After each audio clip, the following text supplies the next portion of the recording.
This is the Barbecue Central Radio Show, which is recorded live each Tuesday at 9 p.m. Eastern Standard Time.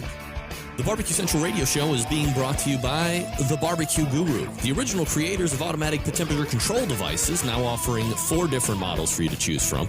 Rest easy knowing that The Barbecue Guru is controlling your pit temperature so you can get on with your life. Visit bbqguru.com or call 800-288-GURU for more information. And by Fred's Music and Tasty Licks BBQ Supply, your online barbecue and grilling superstore. From cookers to grills, wood chips and chunks, and everything in between. Also be sure to try the Tasty Licks barbecue brand of rubs and sauces. Check Fred out online at tastylicksbbq.com.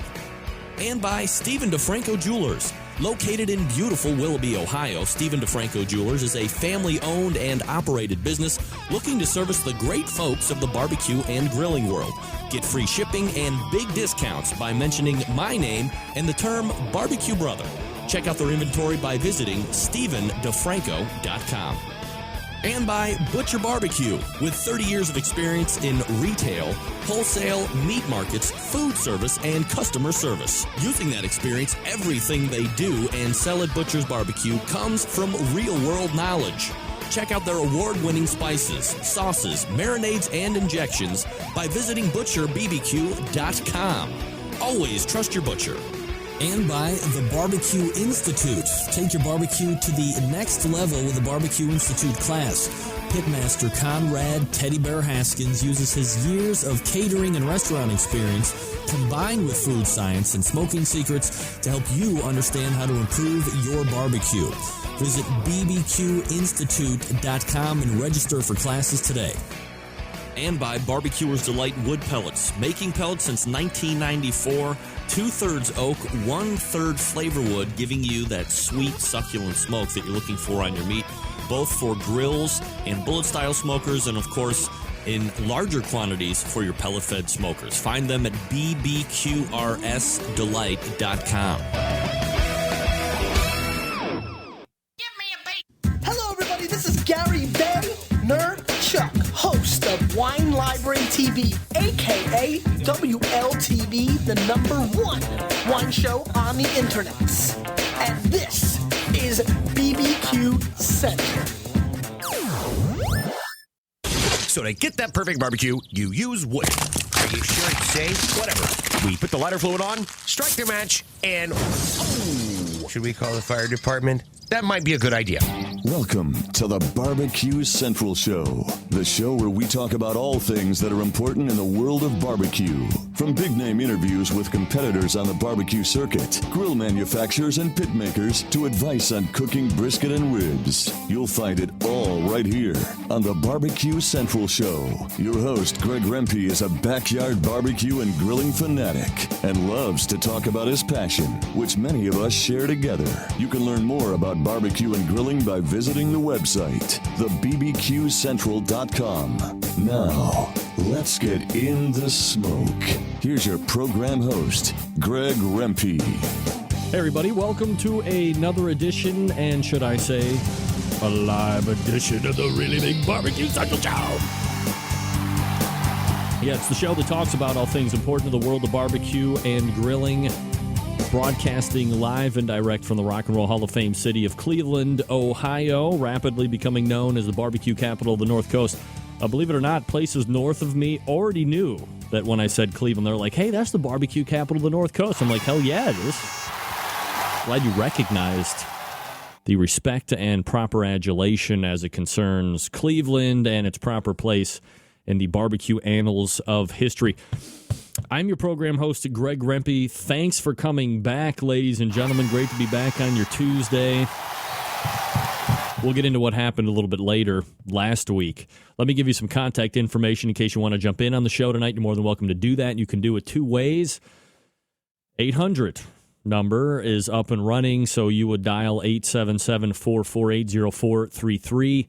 877-448-0433, or you can also email the show if you want to, Greg at thebbqcentralshow.com. Those are the 2 ways to get in touch with the show if you want to. If you don't, If you just want to lay out and enjoy the show for what it is, you're more than encouraged to do that as well. Nothing worse than making that phone call, getting on the air, and then being like, I don't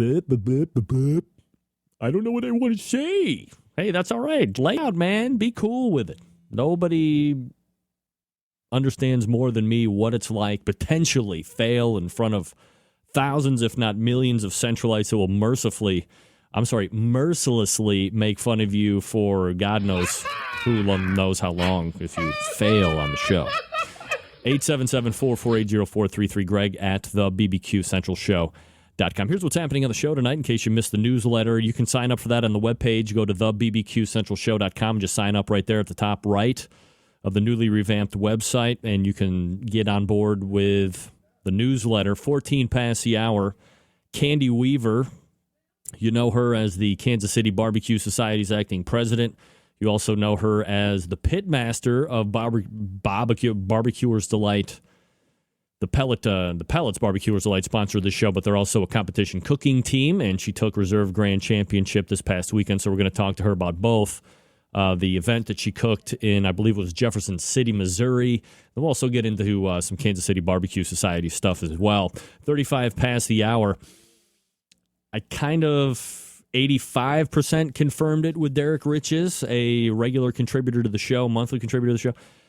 I didn't get his talking notes yet, so I am a little skittish on really confirming Derek at the moment. If we don't have Derek at 35 past for whatever reason, I do have a new barbecue sauce that I could actually do like a live review on to fill. Also, we could get your particular takes on barbecue and grilling if you want to as well to fill that segment. And then we'll close out first hour. Second hour, really loaded in. 3 interviews. 3? Well, not really. 3 segments of interviews with 2 different people. Leading right off at the top of the hour, my cousin, Scott Volpe, will be on. And we're actually going to break out of traditional format and do a little type 1 diabetes talk. Maybe you saw the Facebook and my Twitter page. Really been hitting that hard because I'm looking to help him reach a goal of what is an overall $5,000. I'm looking to raise $800 over the course. You know, if we could do it tonight, great. Over the course of the next week or 2, that would be even better. I do have a page up on my website under the links section. There's a little tab that'll drop down once you rest the cursor on links. It'll say Ben's Avengers, and there's a little page that I made up for him. So if you're looking to potentially donate to this cause, I would certainly take it as a great appreciation and hit my personal goal of $800 and help them, you know, bump up to their overall goal of $5,000. We're going to be doing a charity walk on May 6th, I believe. So we'll talk to Scott right at the top of the hour, 10 o'clock, about type 1 diabetes. Juvenile diabetes, his son has it. He's 8 years old. He's been living with it for 2 years. What were the warning signs? What does he go through on a day-to-day basis? What's it like for Scott and his wife, Erin, and, you know, mindsets and the thoughts that have to go into each and every move that are being, you know, that Ben has to do. Then we'll kind of break it up after that.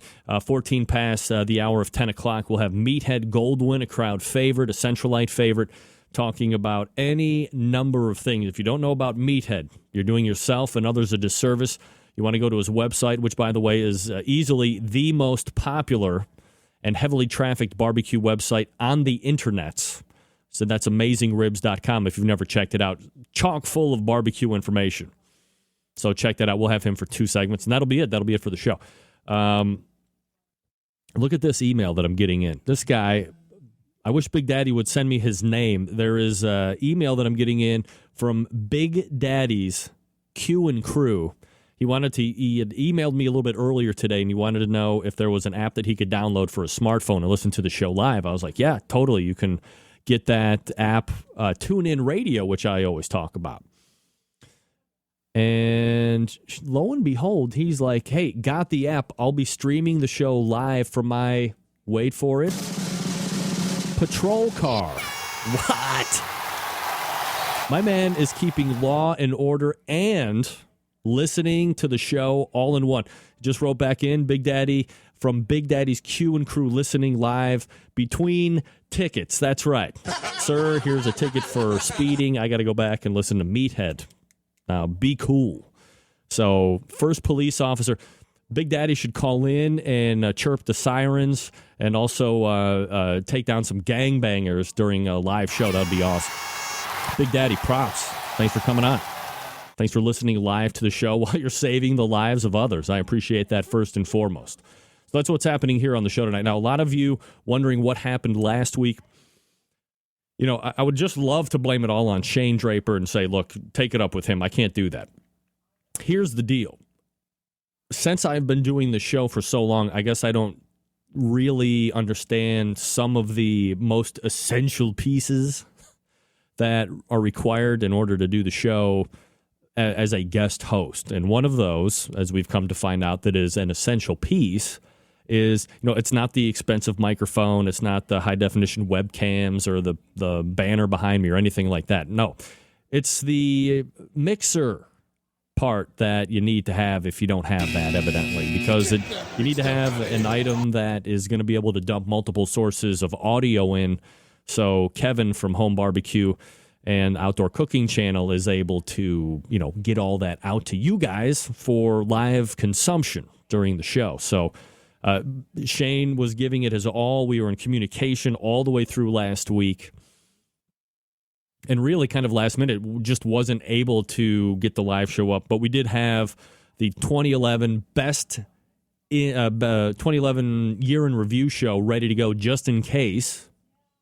So hopefully that was able to cure your barbecue hangover, your withdrawals, as it were.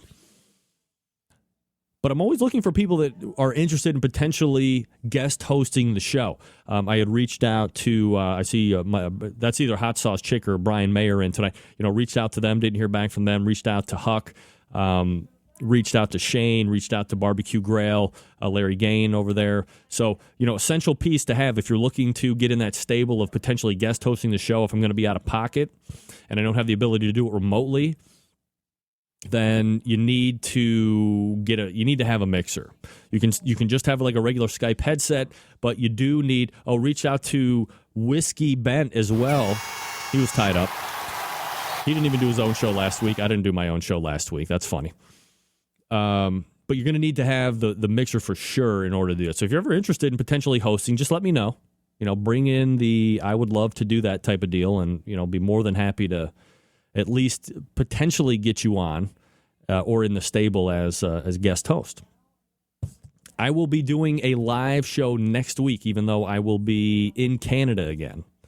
I will be doing a live show from Canada through the use of super cool computer willy-nillys. Not to get too technical on anybody, but I'm going to give it a try. The live reads might be a little bit of a challenge with the music because I'm not going to be dealing with a superior equipment, and hopefully the bandwidth is going to be all right. But for now, we're going to give it a try and see how it goes. So there will be a live show next week, even though I technically won't be in the confines of the Barbecue Central Radio Network's compound. All right, Candy Weaver coming up here in just a minute. We also have potentially Derek Riches. We have Scott Volpe at the top of 10 o'clock. Meathead for the second hour.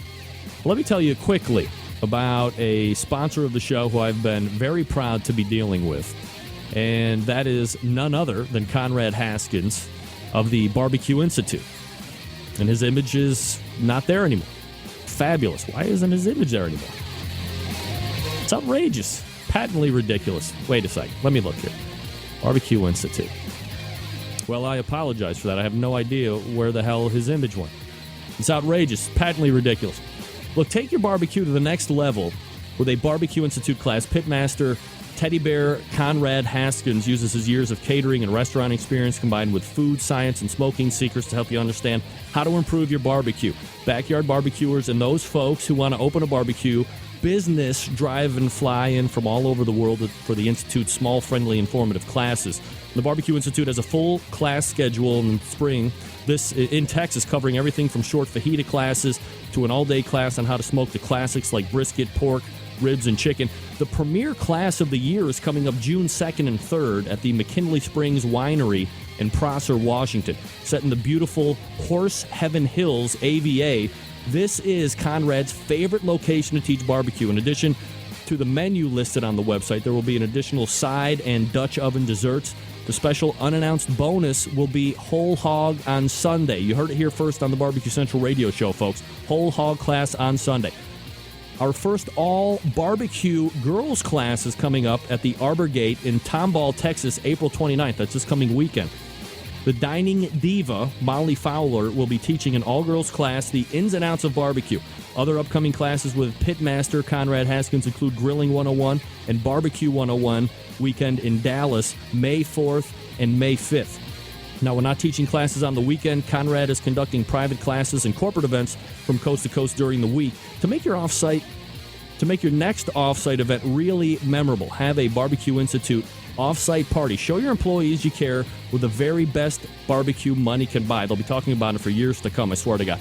Shout out to Neil Big Mr. Straughter from Conrad for helping him feed over 200 wounded warriors in California as well. For details, go to the Barbecue Institute class website, bbqinstitute.com. Check their Facebook page for the latest in news and pictures as well. Again, that's bbqinstitute.com. And don't forget about the all-girls class coming up April 29th and that wonderful event going on January 2nd and 3rd. Check it out for that. bbqinstitute.com. We're coming back with Candy Weaver. Stick around.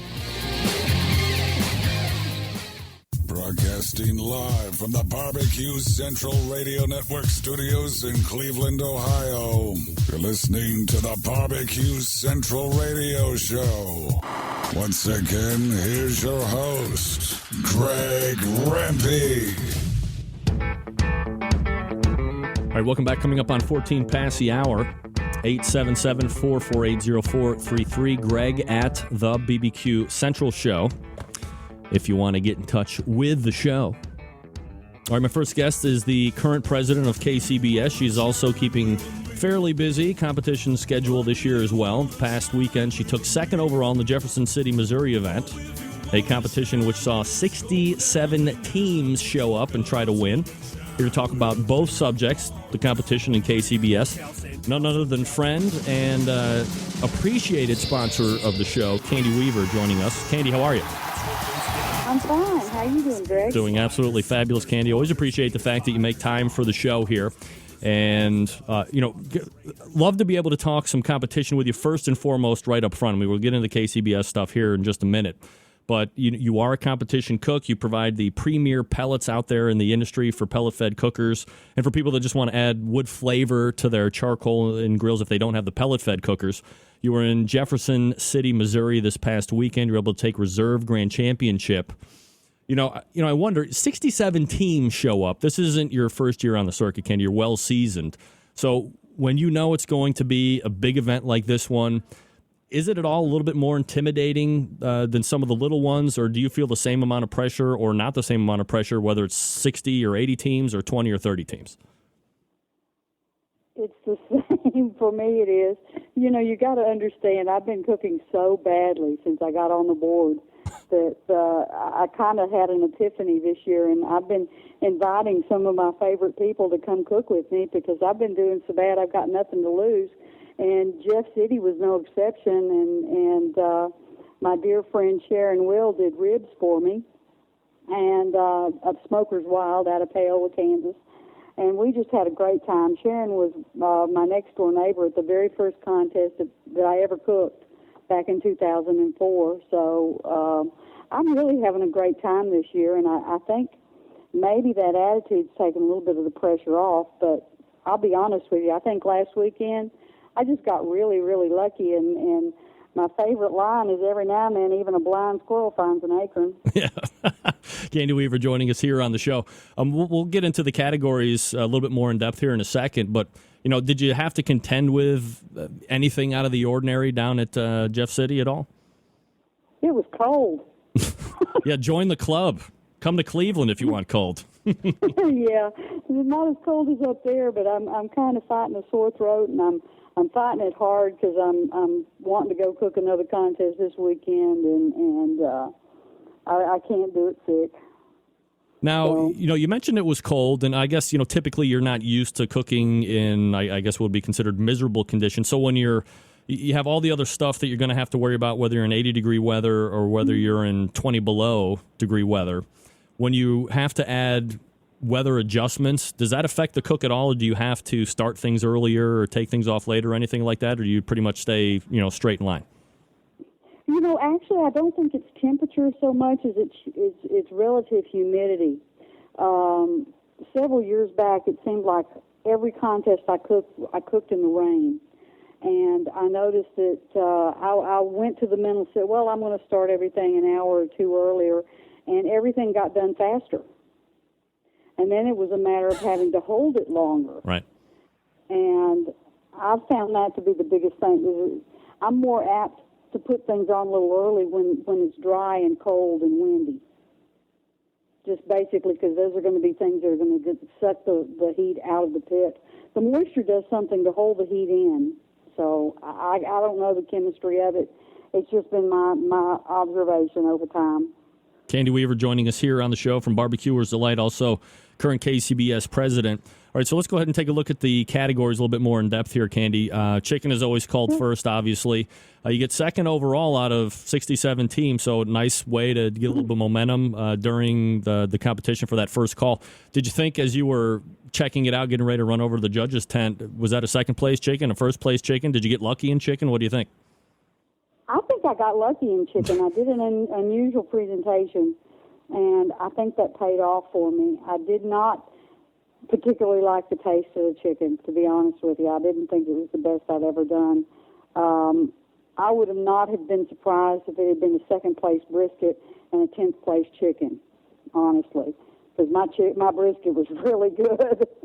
Now, I would imagine that for every category, because you referenced how, good your chicken tasted or didn't taste, you're tasting everything before you turn it in to make some type of last-minute seasoning adjustments or sauce adjustments if you would need to, or no? Chicken, no, because it's pretty much how it is, and I don't taste chicken before it goes in. I taste chicken about 5 minutes after. Hopefully, that's when the judges are eating it. First thing I do is I'll pick my 6 pieces that go in the box, or 8, or however many I'm going to turn in, and I will take the rest of it and I will cover it as if it's in a styrofoam box. And then I'll take it out about 5 minutes later, figuring that's when the judges will eat it, and I'll try it then. Gotcha. Now, but I don't. There's nothing you can adjust with chicken. You can't really salt the outside. That's going to give you a texture. So now ribs you can adjust, pork you can adjust, brisket you can adjust. But I'd really rather not have to. All right, so second overall in chicken, so you definitely take that. You go to ribs next. You're not getting a call in that one because they're probably calling top 10 as usual. Right. Now, I told Sharon she was 11. Exactly, right? So you end up getting 18th. Were you disappointed overall with the result? Did you think that they were better than the judges reflected? I don't know. I took a bite of I ate about half of one rib the same 5 minutes afterwards, and I thought they were good. I haven't got a clue with ribs. Ribs are like my mystery meat. I can't figure them out, and I've tried a number of different things, and I was quite surprised at the Royal last year because I actually made double digits. It's been my goal to make the first page of the results in the Royal at some point in time in the Open. And I was 93rd, and I was in baby backs, and I never cooked baby backs. But I couldn't find spare ribs I liked. And a friend of mine, Brad Barrett with Grill Greats, was cooking with me. And I told him, I said, I don't know which one to turn in. You tell me. We'll turn in what you think's best. And he said, go with the babies. And I did. So, but ribs, I have no clue. All right, so I guess you'll take 18th. It's better than 67th, yeah. I would imagine, right? So doing pretty good. You get the pork. Again, no call. Ends up being 29th, so, falling more towards the back half of the field there. Candy, it seems like without fail, with the pitmasters that I have been interviewing this year especially, pork has been the category for the people that have won or come second like yourself that has really dropped off compared to the other three, and certainly you guys are no exception. What's going on with pork this year with people? Well, I'll be honest. I think we have a problem with the rules in pork, and I don't know how we're going to fix it. And I know there's been a whole heated exchange in the rules committee today about how to handle pork. And part of the problem is having to. I think an awful lot of cold pork's being turned in the trays, and there's got to be a way to adhere to the spirit of the rule where people don't cook money mussel separately and have it look like a pork tenderloin, and allowing cooks to keep your pork hot, to turn it in hot. Because cold pork really isn't very good. So this is a matter that you think of people getting the pork separated and it's just cooling off quicker, or if it was whole, it would stay hotter longer?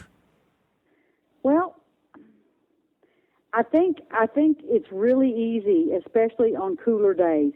But even in Hammond, I was sitting there cutting my pork and chunking my pork and pulling my pork and doing all this and getting it all ready to go in the box. And by the time I lifted it up to put it in the box, it was like maybe lukewarm. And you put it in a box that's been in a cooler or a refrigerator, keeping the greens nice and fresh. That temperature is going to be stone cold by the time it gets to the judging table. And I don't think that helps pork at all. Yeah, I agree. Cool pork is probably not the best way to get those flavor profiles on your tongue if you're a judge. You got the mass of the brisket that, you're going to slice it. And besides brisket, if you need to zap it, you can stick it in hot juice. You can slice it and put it in a pan and put it back in the cooker. You can do that with it. You're not allowed to do that with pork. All right, so that's obviously something, as you said, that you guys are talking about more in KCBS BOD type stuff. So 29th in pork, so better than half. Brisket comes up. You get a call in brisket. It's 10th overall, so definitely better than the majority of the field. I'm sure you're very happy with that. How did the brisket seem to you that day? Oh, I thought the brisket was great. It was juicy. It was tender. The texture was right. My burn ends were melting your mouth. I was proud of everything that went in the box. Are you using any special brisket? Are you a Wagyu brisket gal? Or are you just... I'm a Snake River Farms. Snake River Farms. Okay, so that's... well, I guess we'll be talking about Wagyu and Kobe beef with Meathead next segment, or next hour, so you want to tune into that because I'm sure it's going to be a revelation of sorts. But so you thought you did really... So here's what it is. Basically, you have 2 no calls. You have 2 calls. In your mind, do you think that you have tanked the non-calls to the point that it's going to keep you out of that top 10 overall, or do you think that you were just kind of hanging around outside of that top 10 and you'd be okay in the overall? I don't know. You just kind of take it as it goes. I figured I'd do maybe top 10, and they did call the top 10 overall, and there was an award for all 10 places overall in Jeff City, and when it came down to the last 2, I was very surprised to be reserved, actually, and it was very, very close between Barbecuer's Delight and Wild Blue. If we'd have flip-flopped a couple of places, if he'd done a little bit better in ribs and if he'd done a little bit better in pork, it would have been his and I'd have been third. Yeah. So it was very close. Well, I mean, I'm sure you could go back through and look at the categories that you didn't get calls in and say, well, if we would have done 5 or 6 places better, we would have been walking away with a GC instead of second place, right? 9 points away from the brand. Yeah, absolutely. Now, so let me ask you this. I go through the team's results of that competition, and I see a handful of, I guess, what I would consider to be more the top-tier teams, people that you would normally see in a top 10 or higher situation, for instance, Slabs.com or True Bud Barbecue, Iowa Smoky D's, Munchin' Hogs at the Hilton, for example. These guys were all, like, middle of the pack or lower. Is this, like, competition barbecue in its essence? Did they hit bad tables, or was there something else going on there? Well, you always have the table configuration, and I think there's a whole lot to be said about luck of the table, because that's true. But I think judges' taste change too over time. I don't know if there's anything I can. Cooks typically cook the same or try to cook the same over time, or they change little bitty things in little bitty steps. I know I do. So it's hard to say, but I know it was very surprising to see Munchin' Hogs where they were. And there were a number of really good teams there that did not get a call. Candy Sue joining us here on the show. Barbecuers Delight, the website, by the way, for the pellets, bbqrsdelight.com. And then, of course, Kansas City Barbecue's website, kcbs.us. So let's transition over that a little bit here before, for the next 5 minutes, Candy, while I got you. What's happening within the confines of KCBS? Anything new that you can kind of report to us on that you're excited about? Oh, there's been some wonderful changes in the last month, and the really cool thing is it's been invisible. We've been doing various enhancements and upgrades and changes in hosting on the website at kcbs.us. We have big plans to put more member-driven or member-accessible content on the website. There's, the Master Judge Test is online now. There's a judging refresher course online now. I'm hoping that we have a bulletin board up in the near future, that where people can. It won't really be a full forum. It'll be a bulletin board where buy, sell, trade, help needed at a contest. Master Judge is looking for a cook team to cook their Master Judge with. I just think it's so exciting to be able to reach out to the barbecuing public online and our membership online. And nobody's noticed any changes, and that's a good thing. Yeah, absolutely. Now, one of the other things. Oh, go ahead. Absolutely, go ahead. No. Go ahead. Dead air. Sorry. Oh, that's all right. No, I was going to say. One of the other things that seems to be going very well is the Sam's Club. In the second year, it seems to be still doing very well. You added, a handful of competitions.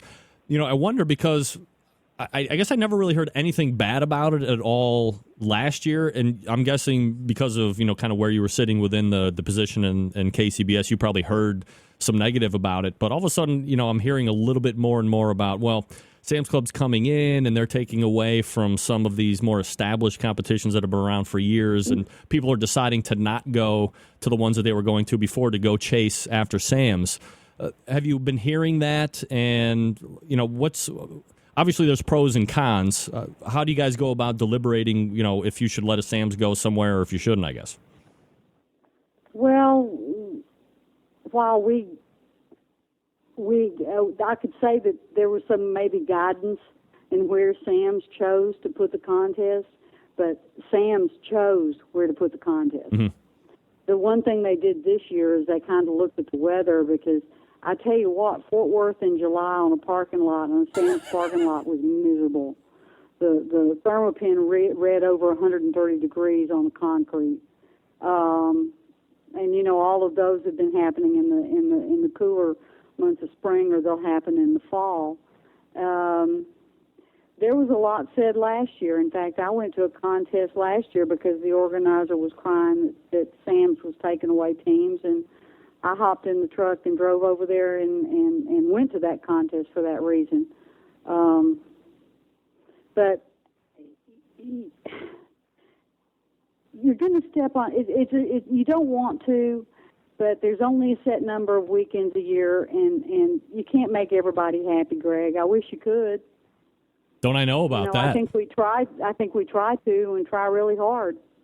Do you have any thought at all? This has nothing to do with KCBS affiliation or anything, but just Candy as a person thinking on your own. Do you have any thought at all that Sam's is just testing out competition barbecue, and they could at some point spin off and make their very own sanctioning body with their own competitions and money? Oh, that's so out of their purpose. I don't see that happening. Sam's has a pretty strong purpose as a retailer, and after all, Walmart and Sam's is part of the Walmart organization. They're one of the biggest corporations in the world, and they do what they do very well. I don't see where they'd see that there's any money in doing this kind of thing. It's a promotion thing. They get their vendors involved in the thing, and it brings people into the club. And as long as the events at the Sam's Clubs boost same day sales on that day, they're gonna see it as something that's worth doing. But I don't see them spinning off and doing their own thing. Candy Weaver joining us here on the show. All right, Candy, before I turn you loose here, anything else that you would like to mention that's happening or in the works with KCBS that you could let us in on tonight? Well,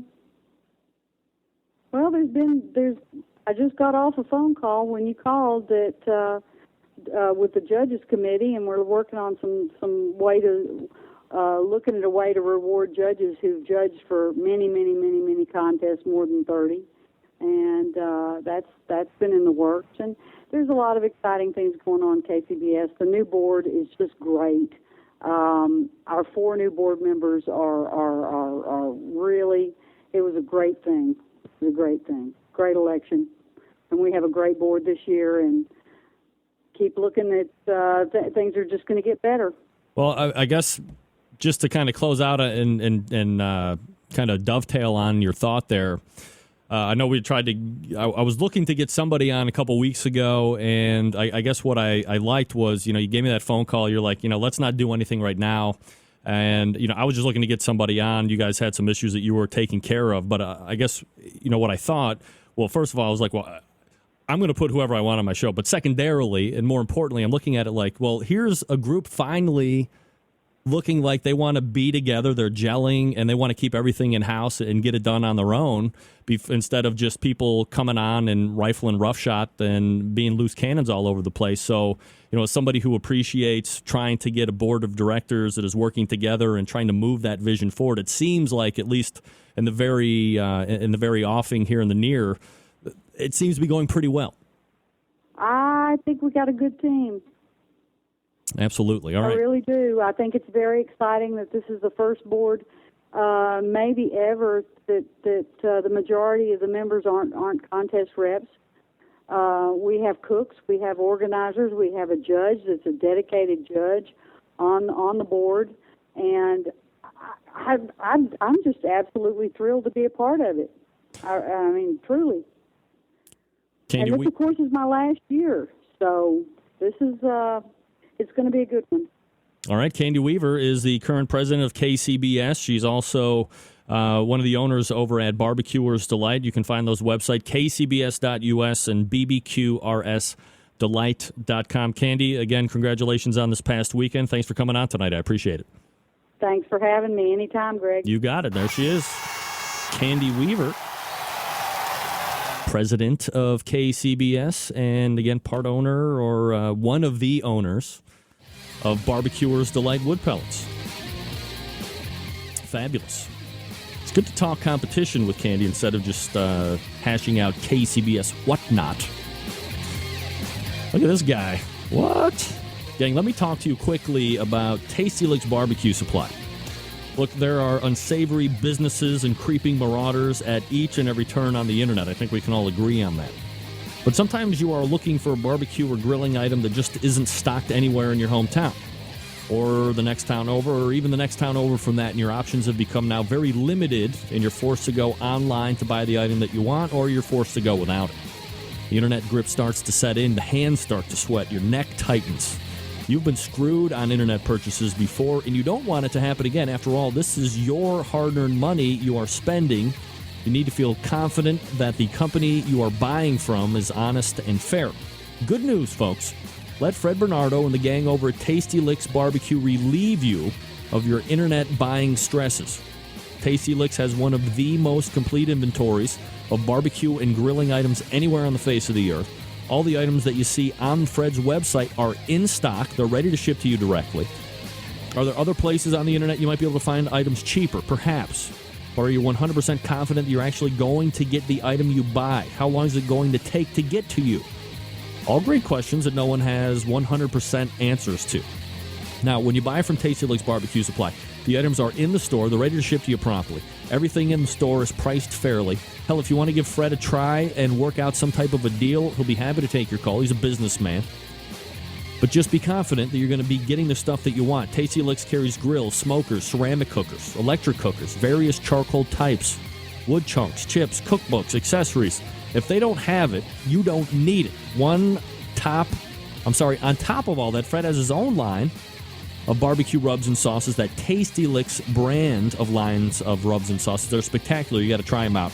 And he carries many of the show sponsors in his store as well. So it's almost like you're doing 2 for 1. You're buying from a product from a sponsor store. Now, this coming weekend, Bob and Kenny from the Barbecue Guru are going to be doing a demonstration at the Shillington, Pennsylvania store using the Guru on Big Green Eggs and other cookers. Also, that Onyx oven will be on demo as well. 11 a.m., free. Just show up at Fred's place. It's all good. Head on over to TastyLicksBBQ.com and let the confidence exude from you as you make your purchases online. Then enjoy the items that you get on delivery. And don't forget that Fred and the gang are there to help you after the sale as well if you need it. TastyLicksBBQ.com. I'm holding out for Derek Riches. If he's there, I don't know what we're talking about. But we'll see. Hang with me. You never know what's going to happen here. You're listening to the Barbecue Central Radio Show right here on the Barbecue Central Radio Networks.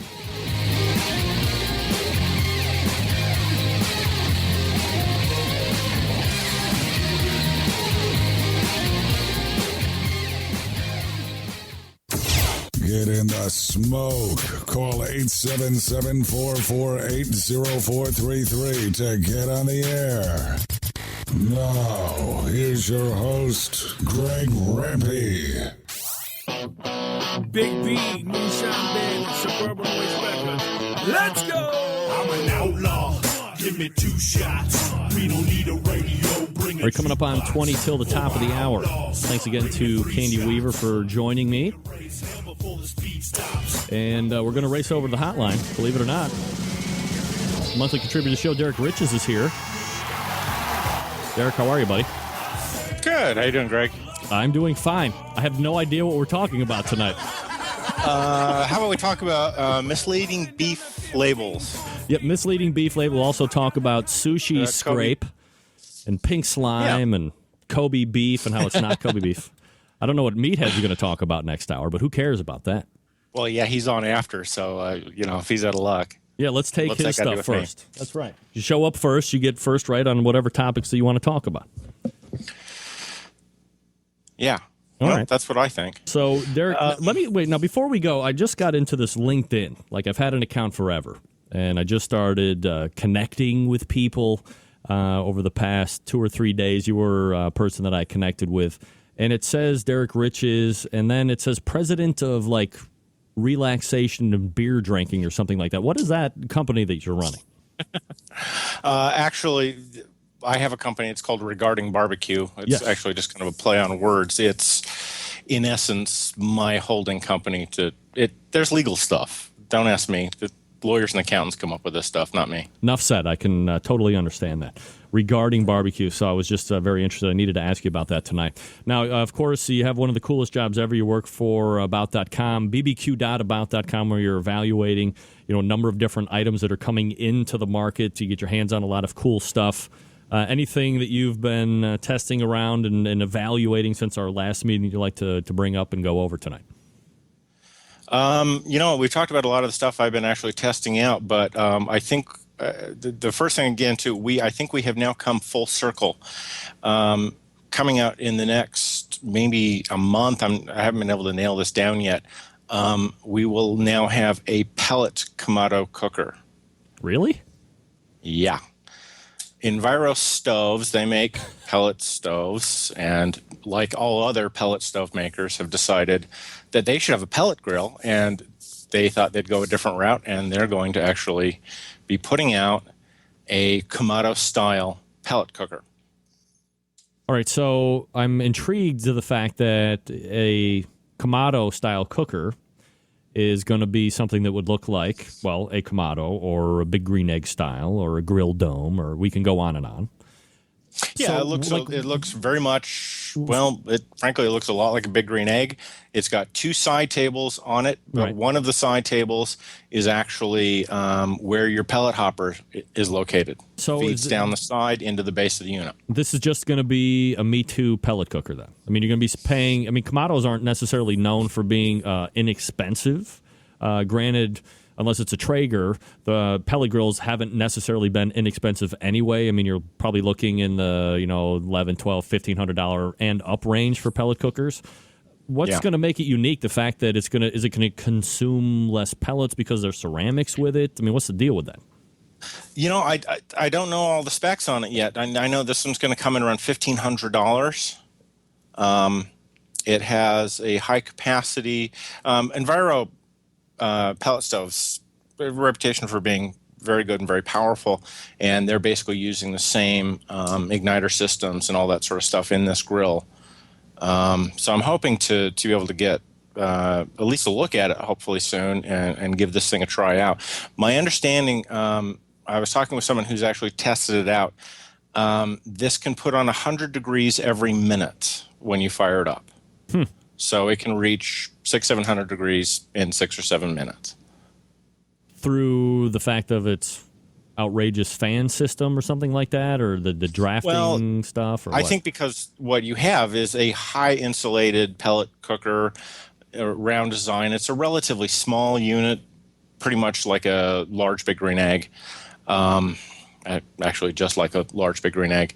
So supposedly you can adjust the temperature on this very rapidly, and you have the advantage of having computer controlled temperature on it. So now that it is a pellet cooker, now with a regular Kamado or big green egg or whatever, you can fire it up if it rains. Obviously you would like to keep it out of any really huge downpours, but if it's raining, no matter, you're going to get wet if you're making some temperature adjustments or if you need to go flip something over or whatever. But it's going to run and function just fine in any type of weather. Now that it's going to be a pellet cooker, at least with all the other pellet cookers, you need to be cognizant of what's the weather going to be like. Do I have to have it under an overhang if it's going to rain? Because you have electronics now. Well, yeah, I mean, that's kind of one of the issues with it. There's still a number of questions to be answered. I just basically got some information on it this week and thought this was, it's at least interesting. It would seem like if you're in business and you want to be a good marketer, that you would have at least had a prototype to have had available for people to look at a couple months ago at the HPBA Expo, no? That would seem logical. So I'm kind of assuming that that they're basically behind schedule is what I'm thinking. But I know that Enviro dealers have been out talking to retailers about getting it on the market, and maybe they're kind of doing a soft launch. So will this be in your specialty stove and grill stores? It's not going to be in a Lowe's or a Home Depot or anything like that? No, yeah, it'll be through Enviro's distribution network, so it's going to be in the stores that are carrying their fireplace inserts and pellet stoves. So what's that like? I mean, you have companies out there that have great products, or the first thing that comes to my mind is when Rancher Charcoal came out. They were initially in Home Depot, then they got pulled out, and then they pretty much ended up failing because they didn't really have any good distribution set up. Does Enviro Stove have a decent amount of dealers right now, so when they bring them to market, you're going to be able to see them, or you're going to have to travel long distances in between to even see one?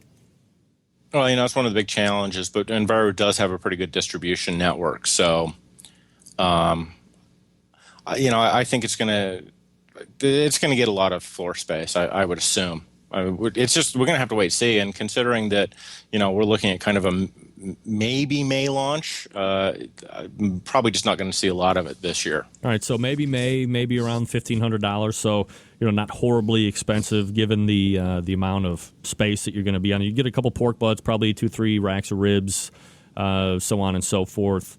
What else do you have in the pipeline that you're messing around with that we can talk about today?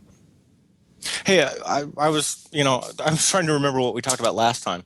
Do you know if we talked about the Broilmaster Crave? Do you remember that? Crave? Yeah, Qrave is how they're spelling it. No, we didn't talk about that. Okay, doesn't ring a bell. Nope. Okay. Broilmaster's a big gas grill manufacturer that most people don't seem to have actually heard of. They're Canadian, right? Or no? It's one of those fireplace companies that's been producing gas grills for the last 30 years. And Broilmaster products are really good gas grills in a very traditional style of kind of go back to, more of the classic gas grills of 20, 30 years ago, cast aluminum, stuff like this. This year, they're actually launching a new product, which is kind of the first time that they've had anything innovative in a while. And what they've decided to do is kind of rip off the Holland grill design. Well, Holland was a very popular product. They held all the patents. As soon as their patents expired, everybody reproduced it. But the construction on this is actually really nice because Broilmaster does a really good job with their product. Basically, it's a gas grill, but there's a solid metal plate between the burner and the food you cook. And that's sometimes counterintuitive to people, but it gives you the ability to kind of roast, smoke, steam, because you can actually fill it with water if you want to. Yeah, I know. I saw that look. But it's really popular. Now, one of the limitations that the Holland had was the fact that it wasn't able to generate real high temperatures. So it was a really great roaster oven. The Broilmaster design is hitting a lot higher temperatures. It's incorporating better smoke control, smoke generation. And because there's that separation between the gas burners and the cooking space, you can actually get a more dry heat than you can with a standard gas grill.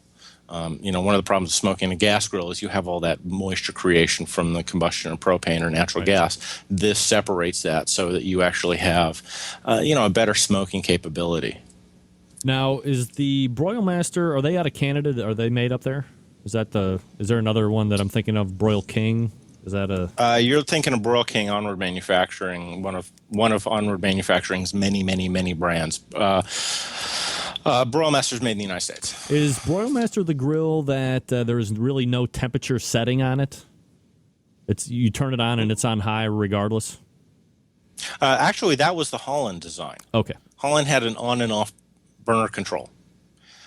This one actually doesn't have that. This one actually has temperature control, so you can set a temperature where you want it. So if you want to do the high temperature cooking, you're going to be able to do that. If you want to keep it really low, you can do that as well. So if you're Broilmaster and you've been in business this long, and technically it's not a name that you traditionally hear about, I see these are the grills that I see in those specialty places that this Kamado cooker is probably going to be sold in. How are they able to exist for so long with something that a lot of people don't hear about?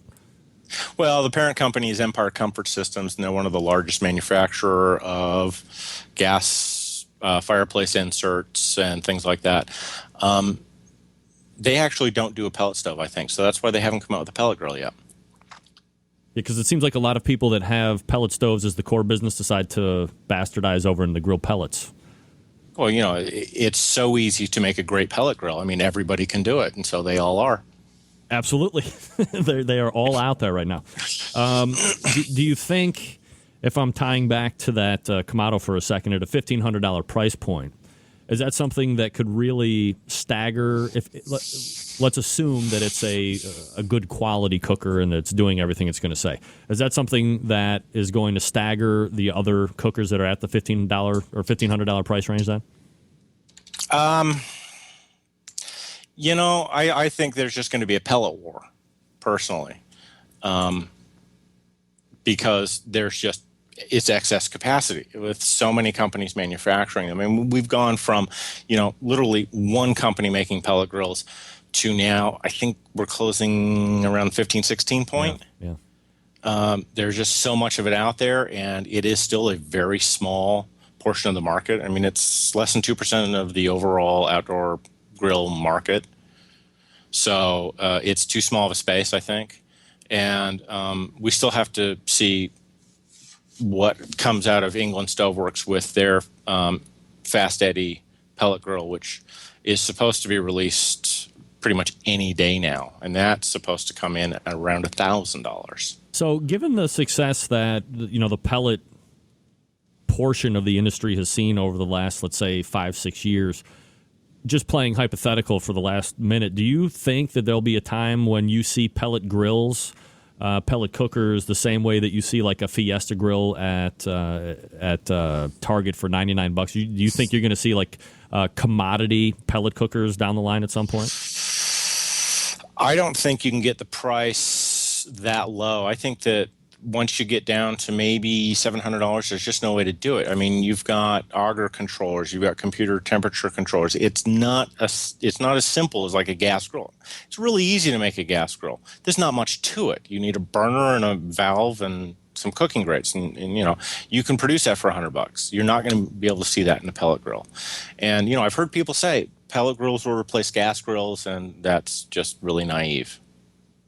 That's why we have Derek Riches on once a month. You can find him bbq.about.com. Derek, always appreciate the time. Thanks for coming on, and we'll look for you again next month. All right, great. Good talking to you. Yeah, you got it. Take care. There he is, Derek Riches. I swear I need to get somebody to help me out with my production stuff. I'm going to con my oldest into staying up until 11 o'clock at night so I can just host and not have to produce at the same time. I have like 3 different things going on now where I have to look around. All right. Derek Riches, look, if you haven't visited his website, let me back up. Can you believe there's going to be another freaking pellet cooker? That's like 2 new ones in a year. And like Derek said, these aren't like real easy to make. There's a lot of other items that go into these. Welcome. Hey, new pellet grill. Welcome to the party, pal. All right, let me put up this little nugget. I'm going to talk to you for a few minutes about the longest sponsor of the show, located in Warminster, Pennsylvania, the Barbecue Guru. Gang, if you've been thinking about automatic pit temperature control devices for your cookers, stop here. This is the company that started it all. They are the creators of this technology, so I'm asking you, why would you buy one from some other company? It's patently ridiculous. Not familiar with how these little beauties work? I'm not going to bore you with the minutia and the detail, but imagine a product, if you will, that allows you to set your pit temperature in one set. It keeps it running at that set temperature all the way through the cook. Sound too good to be true? It's not. This is real life. You can take advantage of this technology today. Now, maybe you're a busy working professional. Perhaps you are constantly on the run with the kids, doing errands.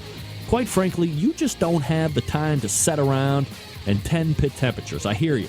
The Barbecue Guru allows you to throw on a pork butt, a brisket, a couple of slabs of spare ribs. Then you're off to do whatever it is you need to get done. The Barbecue Guru maintains the pit temperature that you set it at. And there's currently 4 different models to choose from. So you know there's one that will fit the budget. You have the Procom 4 wireless unit that allows you to roam up to 600 feet away from your cooker. You can still make adjustments if you want to. You have that CyberQ 2, the DigiQ DX2, and that newest unit, the Party Q, at $129 for most cookers, only $10 more for ceramics. That Party Q is the easiest point of entry into pit temperature controlled device land world. It's a self-contained package. It runs on AA batteries. Easily transportable. It's one of the best items on the market right now when it comes to pit temperature control devices. Now, maybe you're in the market for a cooker. Look no further than the Onyx Oven. The Onyx Oven has been winning on the competition circuit as well as in backyards all over the country. It's a fully insulated unit, holds a lot of meat, that accommodates half and full pans for food service, and works seamlessly with any Barbecue Guru pit temperature device that you can put on it as well. Now, do yourself a favor. Head on over to bbqguru.com. Check out all of their products. If you have any questions about what to order, call them directly, 800-288-GURU. That's 800-288-GURU. They will make sure you are outfitted with exactly what you need to get you up and running right out of the box. 800-288-GURU or thebbqguru.com. The Barbecue Guru, a breakthrough in barbecue technology. All right, we're going to come up and wrap the first hour, then we'll point to the second. You are listening to the Barbecue Central Radio Show right here on the Barbecue Central Radio Networks.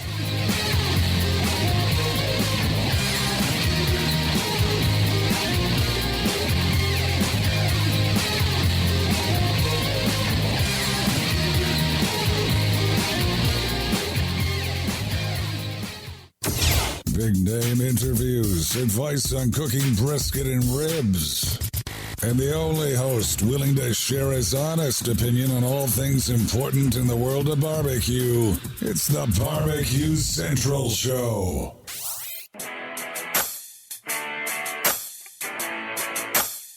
Who would have thought this music thing was going to go this far? I never asked for this. I never asked for this fast living, the women, the whiskey. All right, welcome back. Just about 3 minutes till the top of the hour. Thanks to Derek Riches. We just vamped, baby, for about 12 minutes on that, and it looked like I had been doing diligent work all the way through. So I appreciate that Derek just showed up for me like that. All right, here's what we're going to do, because I want to make sure I have enough room at the top of the hour. So we're just going to go ahead and bone out right now. When we come back, I will have my cousin Scott Volpe on. We're going to break out a format, do a little juvenile diabetes talk, and then we're back with Meathead to close out to the show. You're listening to the Barbecue Central Radio Show right here on the Barbecue Central Radio Networks. From my heart and from my hand, why don't people understand my intention? Happy to have you aboard here for the really big barbecue show. We cook because we have to, and we grill because we want to. Fine, how's it going? You have a great show. I'm a big fan. So what seems to be the problem here? This man looks like he's dead, and he's in the crackle. Charbono! It's all about the charbono, dude! Succulent fish. What? He ate 54 wieners. But listen, Lavernius, shake a face. I'm shaking like a dog shitting peach seeds. You could use it to fight off creeping marauders looking to take your steaks off your grills. I just like being anywhere with Junior, Senior, and Diva. Sounds like a whole other type of movie. Wow. Yeah, really. Keep it hot, keep it clean, keep it lubricated. We have top men working on it right now. Top men. All right, technically we're not in the second hour, but we're in the second hour, everybody. 877-448-0433. Greg at thebbqcentralshow.com are the two ways to get in touch. Coming up in about 2 minutes from now, I got my cousin coming on, Scott Volpe. We're going to be talking about juvenile diabetes, type 1.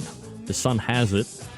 I am looking to raise money. So, if you want to help, let me do this right now. I'm going to hit up that chat room. Check these guys out. They don't even know what's coming. Copy. Paste. Boom. All right, so I just forwarded a link to the... What do you call this place here that you guys hang out in? Chat room. And... I want you to click on that, read briefly about my nephew cousin, and then please make a donation. $5, $6, $500. Everybody that makes a donation, and it's trackable, so you can't scam me, creeps, I will give a prize to. It'll be sauce, it'll be rub, it'll be something just to encourage you. Click on that link, and let's see what we can do over the course of the next hour or so. To help my homie Ben out and stuff like that. And again, typically, you know, this is more of a how you call barbecue show. So typically I don't do an interview like right off the top of the second hour, but look, this is important to me. There is a lot of talk and exposure for type 2 diabetes, but I guess in my instance, I don't usually hear about type 1 as much. So joining me now is my cousin Scott. He has a son diagnosed with type 1.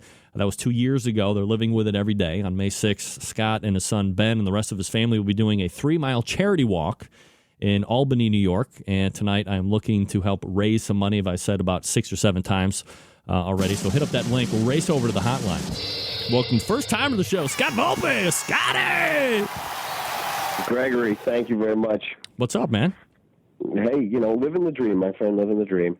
Your dream, my dream, everybody's dream. You're on the Barbecue Central Radio Show. That's the dream you're talking about. Absolutely. I know that's what you're talking about. I must congratulate you, first of all, on the weird science drop. That's fantastic. You like that? I do, very much. Any waste bigger than a handful, you're risking a sprained thumb. All right, so look, for the people that don't, I guess, know the difference, Scott, I mean, people know there's type 1 and type 2, but the people that don't know the difference between them, if you could just kind of give us a brief explanation of how type 1 and 2 differ. Yeah, sure, certainly. You know, the biggest thing with type 2, obviously, is that it typically takes a long time to develop, to onset. It's more tied to your diet, exercise, that type of thing, although there's a very heavy genetic component. So in some people, they're just predisposed that way. Type 1 is very different in that it has nothing to do with your diet. It has nothing to do with exercise. It's an autoimmune condition where your body really just sort of turns on itself. attacks the pancreas, which makes the the cells within the pancreas that makes insulin. So what you end up with is a very rapid onset. So a kid who is probably normal, and then as a short period of time goes on, they start to get sick.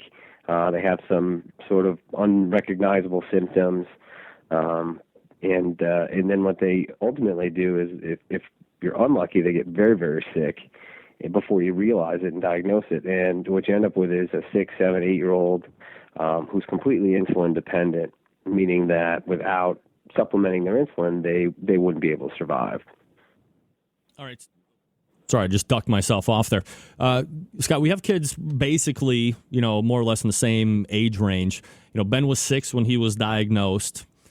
How was Ben presenting to you and Aaron, that's your wife's name, that gave you any type of cause for concern, or at least kind of led you guys to think that something maybe wasn't 100% right? You wanted to get him into the doctor and see what's up. Yeah, and that's a real good question, because you have the opportunity to help a lot of people who may or may come across some of these symptoms. But let me just say, for our situation, we were extremely lucky. I thought originally fluky, but really grace of God stuff. He was complaining about some vision disturbances, spots in his eyes, and he had a very diligent pediatrician who looked at his eyes, thought everything was okay, and then said, "Hey, before you leave, let me just check one more thing." Probably nothing, but he did a random finger stick and checked his blood glucose, and it was 220, which is high anyway, but he had eaten like 4 hours before, so really that's a big indicator that there's something wrong. And the guy turned white, and he's very concerned at that point. Most kids aren't that lucky, though. They're gonna start to have some sort of unexplained weight loss. They're gonna be very hungry all the time, and they're just gonna eat and eat and eat. They'll get very thirsty. Suddenly, you have a kid who never wet his bed, and they're wetting their bed, and then they're thirsty. So you give them Gatorade or juice or something, which just makes the blood sugar spike, and then it's cyclical. It makes it worse. And they'll end up in the hospital, emergency room, maybe incoherent, maybe unconscious, with a blood sugar of 900. 1100, something like that, where they could be in the position of literally dying. In this scenario, they'll be in a condition called diabetic ketoacidosis, where they're just burning fat cells and creating a toxic situation in their body. And they could be in intensive care and spend a week, if they're lucky, in the hospital, and they come out completely insulin dependent. Scott Volpe joining us here on the show. We're talking about Juvenile Diabetes Research Foundation. They're going to be taking place in a walk May 6th in Albany, New York, all in part for his son, who has juvenile diabetes. He's 8-year-old. Scott, I'm sure you remember, like it was just 5 minutes ago when the doctor actually gave you that diagnosis. What's running through your head when that happens? Well, first, yeah, it does feel like it. Incidentally, it was exactly 2 years ago on April 29th, or April 19th, excuse me. We call that D-Day, Diagnosis Day, in our house. Confusion, overwhelming disbelief, that kind of thing. I was lucky enough to work with a couple counterparts who unfortunately have children who had type 1. And I remember one of them, sort of sharing a letter with me, an email, even after this is all being explained to me. I didn't grasp the enormity of the situation. And she told me what my new normal daily routine would be. And I literally was floored. I was dismissive of it. I was unbelieving that it was that big a deal and that it would take that much effort to manage. I really did not know what I was up against. And, my wife was much the same. So let's go ahead and break it down a little bit. What's the routine with Ben now on a daily basis? Yeah, so on any given day, what Ben strives to do is really, it's an hour-to-hour struggle to manage his blood sugar. He has to, and I say he, but really it's a team effort. It's his mom, it's myself, it's the school nurse, it's our diabetes educator, it's the endocrinologist. We have to basically work as his pancreas for him. So we need to determine anytime he's going to eat anything, how many carbohydrates are in what he's going to eat, because that's what determines how much insulin you give him. To do that, you need to determine what his blood sugar level is. So then a lot of type 2 diabetes patients will check their blood sugar maybe 2 times, maybe 3 times a day. Ben is not abnormal where he's checking 8, 9, 10. I think today he checked up 12 times today because he felt off during the course of the day.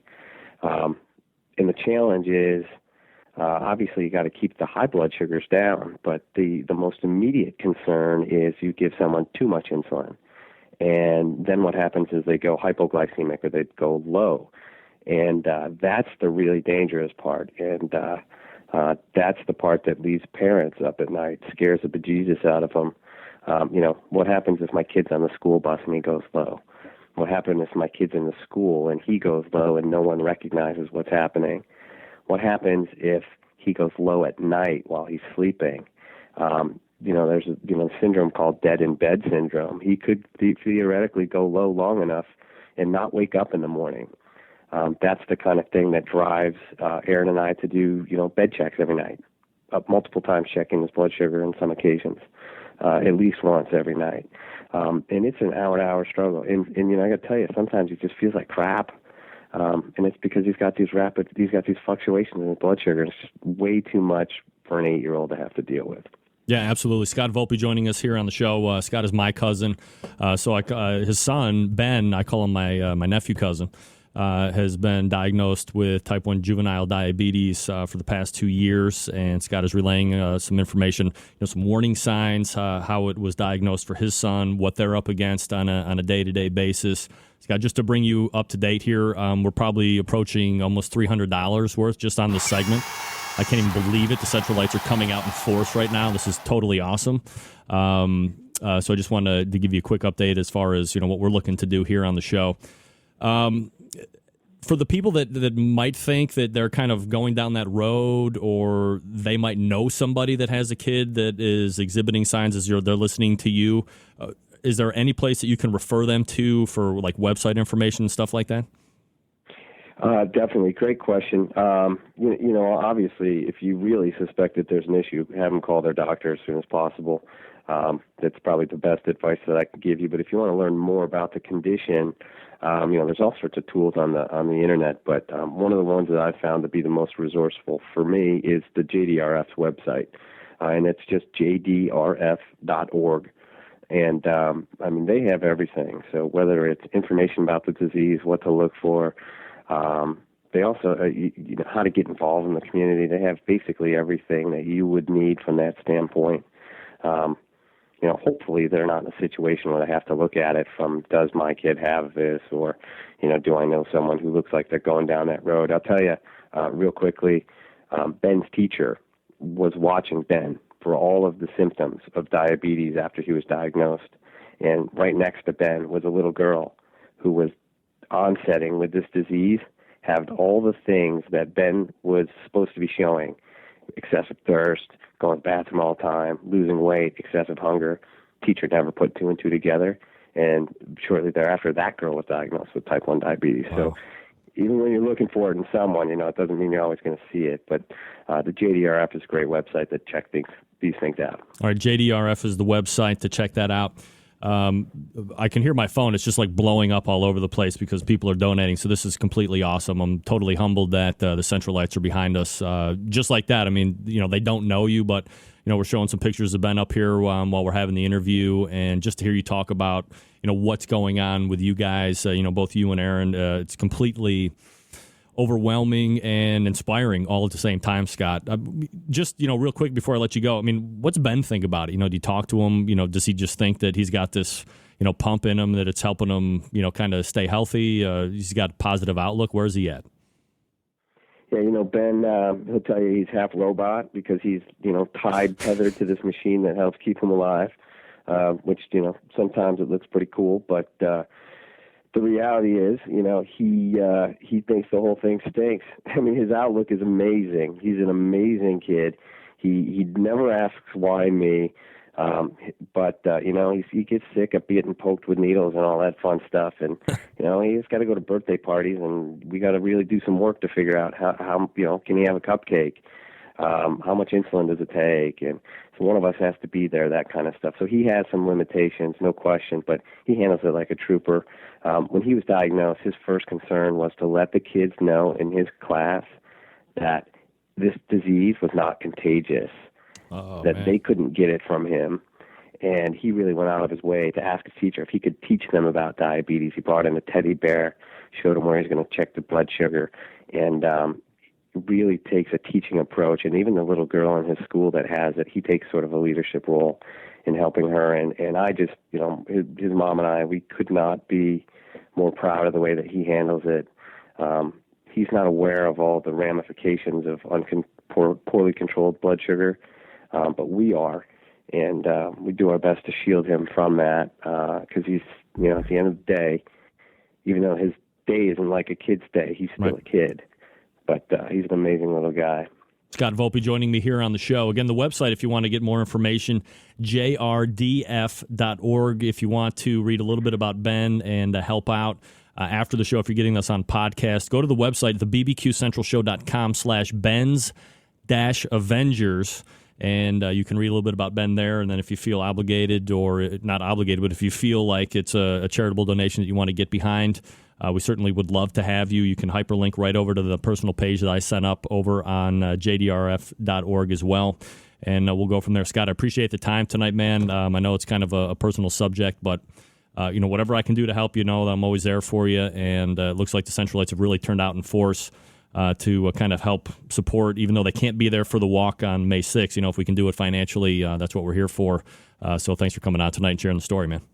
Hey, Greg, and to the Centralites, listen, thank you from the bottom of my heart.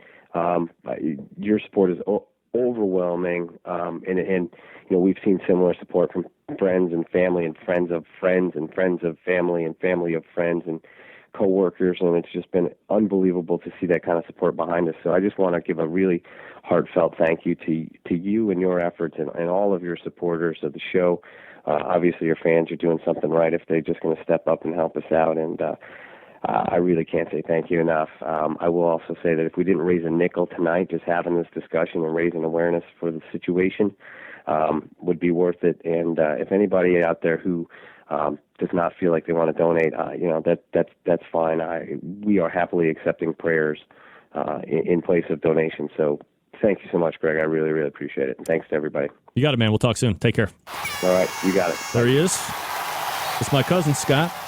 Appreciate you guys letting me get outside the box on that one. I did feel that it was kind of an important topic. And there will be one other kind of, I don't want to call it like a fundraiser type deal, but we're going to do that at some point this year with Scotty Johnson because, CancerSucksChicago.com is a big, important foundation for me as well, and the show as well. So, and I know you guys are behind that one too. So, thanks again for Scott, and I'm kind of trying to hold it together here because of all the great positive donations that you guys are making here.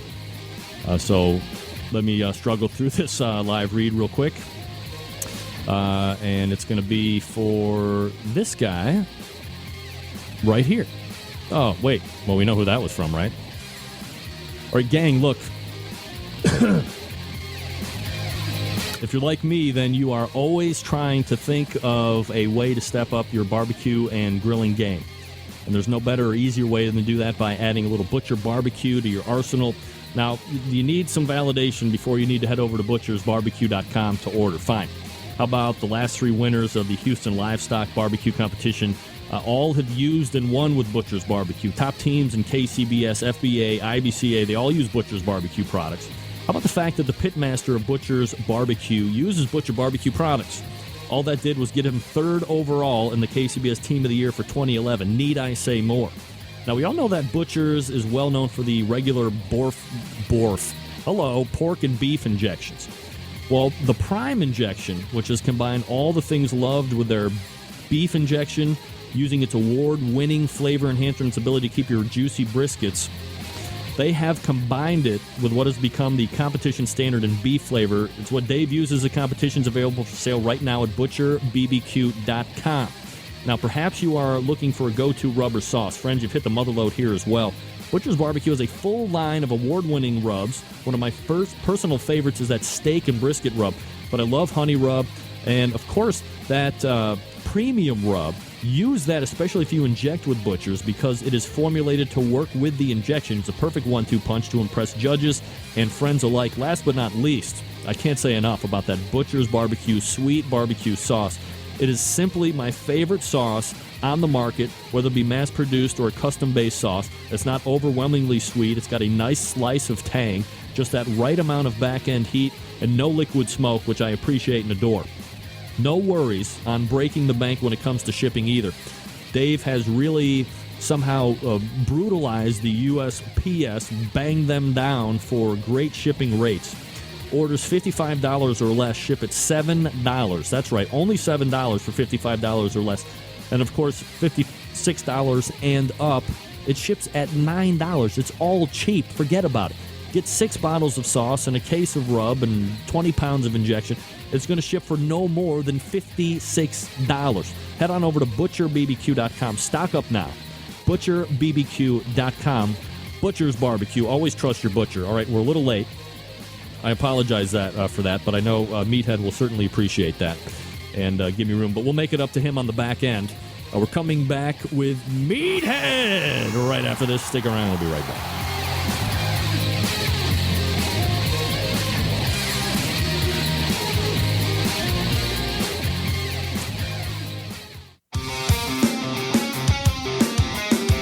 Broadcasting live from the Barbecue Central Radio Network studios in Cleveland, Ohio. You're listening to the Barbecue Central Radio Show. Once again, here's your host, Greg Rempe. All right, we are coming back here. I got to get Meathead.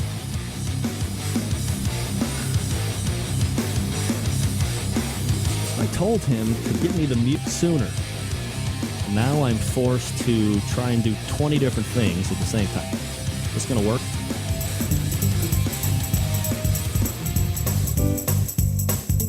I need ribs. You know this song, right? I need to find time. This song just happens to be on the Billboard Top 10 for what happened, Meathead? Try that again. Probably pulling too much bandwidth for You Can't Hurry Ribs, I'm sure. Just trust in the low and slow, no matter all right, now where's my thing for Meathead? All right, let me turn this down just a little. My guest in the second hour, and to close out the show, a crowd favorite. He runs the most successful and heavily trafficked website when it comes to barbecue and grilling on the planet. He graciously donates his time here on the show to vent about issues that are pertinent to the industry every month. A man who needs no introduction, but went ahead and wrote and recorded his own theme song, which you're hearing right now. You know him as Meathead, ladies and gentlemen. Meathead, how are you, bud? Great, Greg. How's the Cleveland Cavalier of barbecue tonight? I am 4th worst overall, if you didn't know. Yeah, you're looking mighty clean shaven tonight. You know, I got to work, so we like to keep the clean face, if at all possible, whenever we can. Meathead, I apologize for running a little bit late, but I know you certainly can appreciate the effort that I was trying to do last segment. I certainly do. I certainly do. You can find Meat at AmazingRibs.com. You can also follow him on the Twitter at RibGuy, and you can find him on Facebook as well. So we were kind of corresponding. We missed last month. You were, traveling to all of the magical places like Egypt and France, Africa, points west. And we were kind of working on some theme. Well, I guess it kind of evolved into a theme, but some topics that we could kind of talk on. So here's a theme of buyer beware. We're talking about beef. We're talking about Wagyu and Kobe and pink slime. But let's start there if we could, because it really hit the news quite a bit. This pink slime, from what I understood, you're taking pretty much whole carcasses of dead animals, you're throwing them in a centrifuge, it's breaking them apart, and then somehow there's ammonia put on it, it's colored, it's sent, it's mixed in, and now you have burger. What the hell is going on over here? Well, as I understand it, and I've spent some time looking into it, it's not centrifuged, but that's a different kind of mechanically separated beef. But this is when they're butchering a hog or a cow or a chicken or fish or anything, it's really expensive to waste. And, foodies today are really interested in this whole concept of farm to fork, of respecting the meat, of eating everything from the tail to the squeal. Well, in a sense, that's what's going on here. When they slaughter a cow, or a steer, I think is the appropriate term, they want to scrape all the meat off the bones. They don't want to leave any meat there. And that means they go into the back of the skull where there's a bunch of meat collected right where the head joins the spine and the cheeks, and they use machinery to scrape it out of there. And, you said centrifuge, and I said that was wrong, but you're right, actually, because they then centrifuge the meat at about 100 degrees Fahrenheit to separate the fat. So they end up with really lean but very finely mushed meat. And they're concerned that because it's so small that it could get contaminated with E. coli or salmonella or one of the many other bacterial problems that are out there. So they hit it with an ammonia gas. And when the ammonia gas hits it, it turns into another ammonia compound. And that just really grates on our cultural sensibilities, eating ammonia. We eat a lot of funny stuff when we eat chicken McNuggets and potato chips, and a lot of our food products, processed foods, have some pretty strange things in there. I mean, we all sorbate and glycol, and which are preservatives, glycerol, dihydrogen oxide. Oh, that's water. Ethanol, all kinds of funky chemicals in our food. Ammonia, we just don't like that idea. And USDA says it's safe, but do you trust them? The answer is there's a really easy solution. Don't buy anything labeled ground beef or hamburger. If it's labeled ground beef or hamburger, it can have pink slime in it. If it's labeled ground sirloin or ground chuck, those are muscle meats, and they can't have pink slime in them. What about ground round? Pardon? What about ground round? Round is from the hip and below. That's the butt muscle. All right. And that's going to be pure ground meat. It's not going to be pink slimed. So just stay away from if it offends you, if it concerns you, and if you lead a perfectly pure life, if you don't eat potato chips, if you don't eat processed foods, if you don't eat bologna, and if you don't eat salami, then avoid ground beef or hamburger, something with those two words on the label. Otherwise, it's just another damn food additive, which is what is in all of our foods. All right, so let's be honest here. Let me stop you for 1 second. Yeah. If I am not misunderstanding, obviously this really got a lot of light shed on it over the last 3 weeks or 4 weeks or whatever. But I mean, hasn't this been in the meat for a long time, and it's just now coming up? I mean, it's not like people were keeling over left and right and dying and vomiting blood out of their eyes or anything like that. Well, I mean, nobody has ever gotten sick from the ammonia gas being used to pasteurize the meat. People have gotten sick from E. coli and salmonella. It's been around at least a decade or so. And as I say, USDA says it's safe. It's in trace amounts. We eat other products that have natural ammonia products in them. It's like everybody gets all upset about hot dogs that have nitrates and nitrites in them. Well, spinach has nitrates and nitrites in them. This is really complicated stuff, and most of us are just too late to really understand it. You either lead a chaste life and you eat nothing but fresh fruits and vegetables and meats, or you eat stuff that they add to our food. And the real issue here, Greg, and it can continue on to the rest of our conversation, is labeling. It's disclosure. I want to know what's in my product. If I buy a hamburger or ground beef and it's got pink slime, the correct term is lean, finely textured beef, LFTB. Then say it on the label, and then I have the choice. It's a free market choice. I can choose whether I want it or not.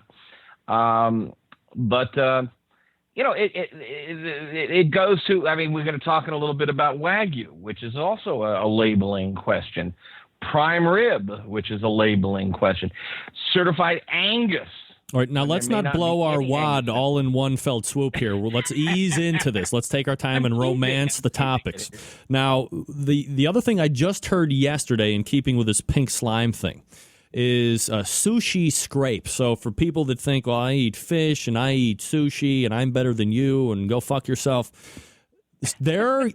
perhaps the wool is being pulled over their eyes too with this sushi scrape. It's like the pink slime of sushi.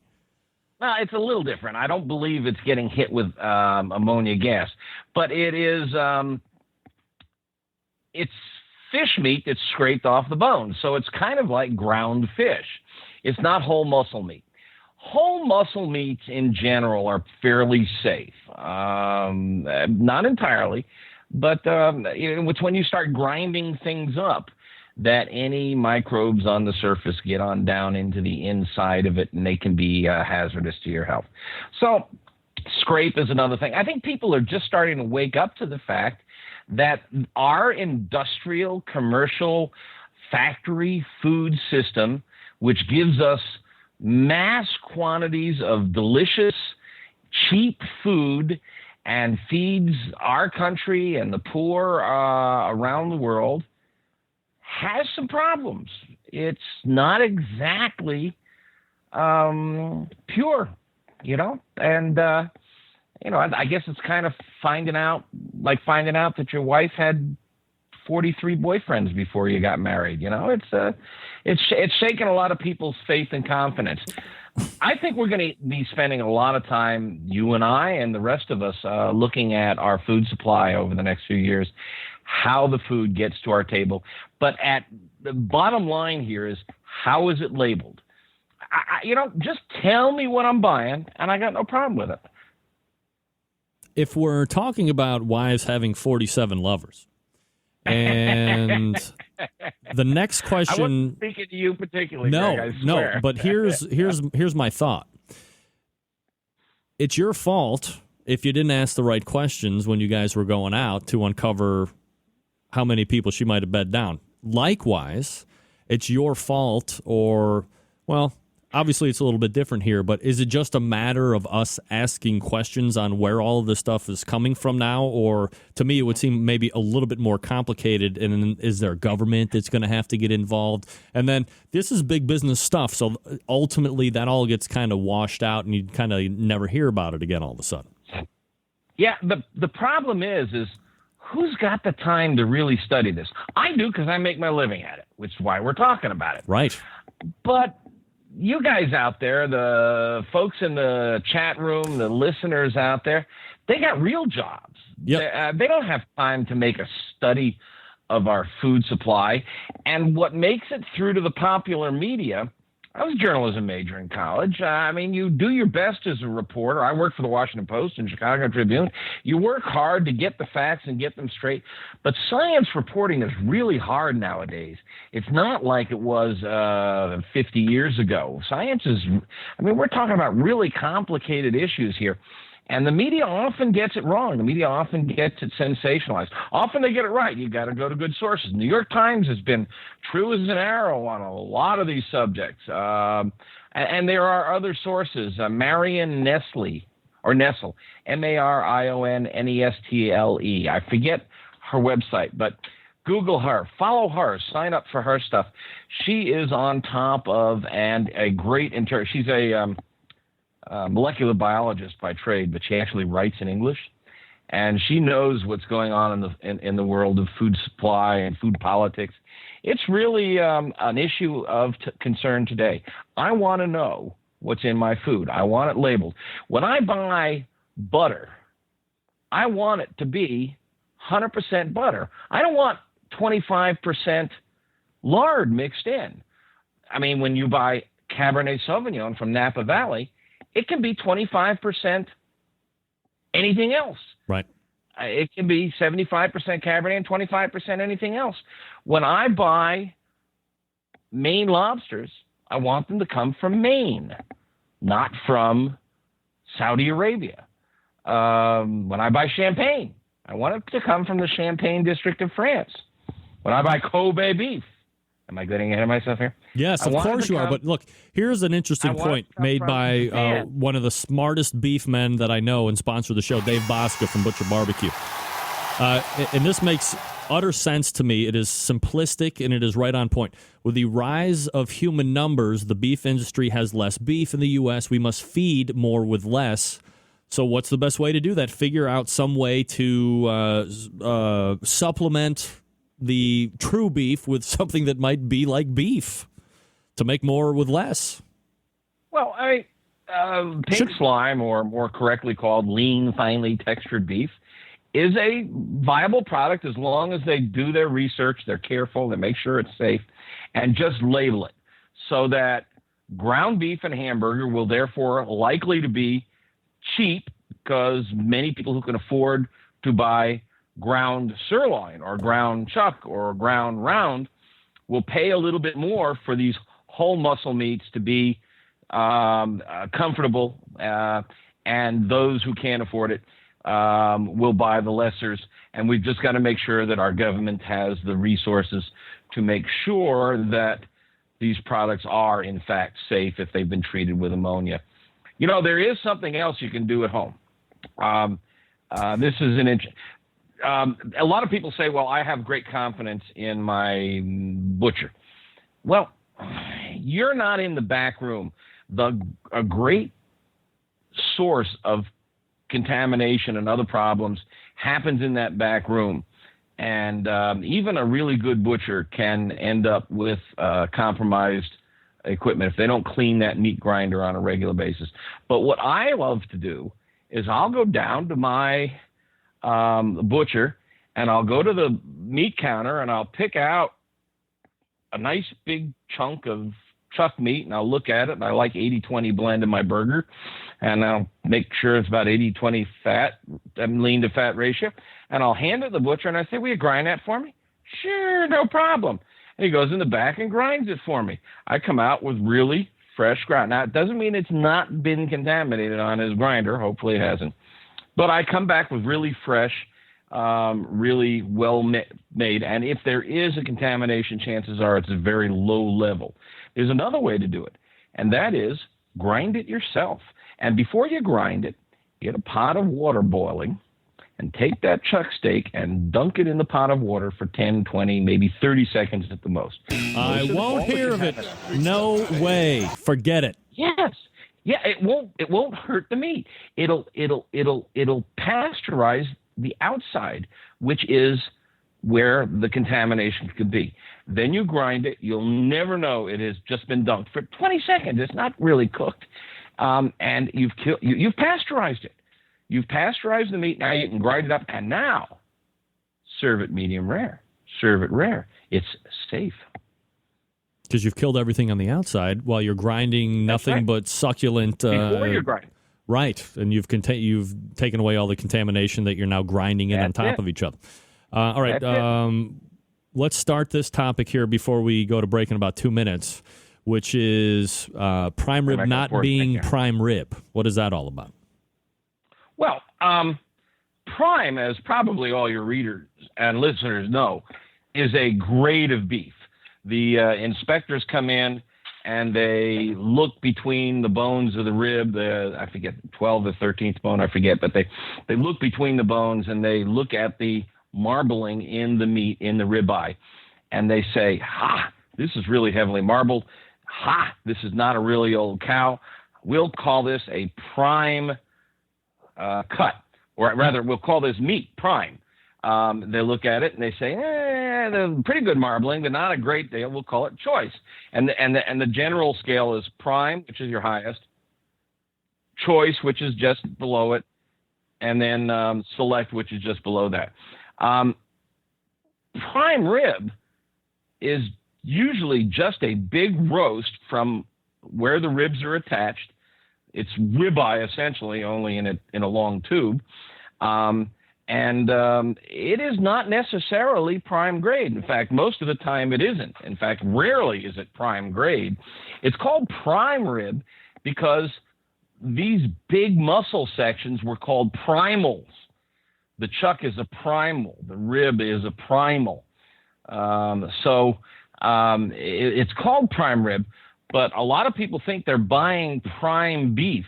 That is the grade, USDA grade prime beef, and they're not. In fact, it can be select. It can be very low marbling and a low quality. And I would say the vast majority of what we buy labeled prime rib is not prime grade.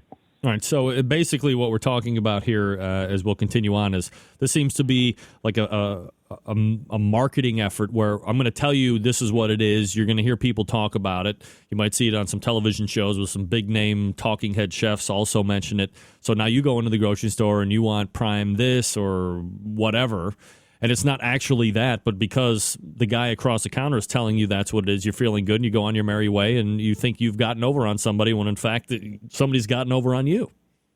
Well, I mean, the word prime rib is a generic term, but prime grade is actually controlled by government. So if you go in and say, I want prime rib, prime grade, and he sells you something that is not, technically he is in violation of the law. Or his supplier is. If you really want prime grade meat, a lot of butchers can order it. I mean, people think it's only going to restaurants, but a lot of times if you go to your butcher in advance and say, I'd like a prime, USDA prime rib, they'll say, okay, I'll order it for you. I can't have it for a week, but when, and here's the price. It's, an arm and a leg. But they'll get it for you often. Now, probably they can't do it at some of the big mass butchers or something, but my neighborhood butcher can usually do that for me. Meathead Goldwyn is talking to us right here. AmazingRibs.com is his website, and we will pick up the conversation here in just a second. Let me quickly tell you guys about somebody here as soon as I pull up there. There she is. We just talked to her a little bit earlier, Candy Wevaer from Barbecuer's Delight. I've got my mitts on a pellet cooker. First thing I thought of right out of the box, you got to call Barbecuer's Delight. Why? Because they're widely considered to be the pellet resource for pellet-fired cookers. That's right, whether on the competition trail or in your backyard, folks who choose Barbecuer's Delight wood pellets more than any other brand for their superior quality and flavor. And you should give them a try as well. You can find them at bbqrsdelight.com. Now, maybe you don't have a pellet cooker, no problem. You can still take advantage of the pellet revolution on your gas or charcoal grill or smoker by grabbing the cast iron pot option.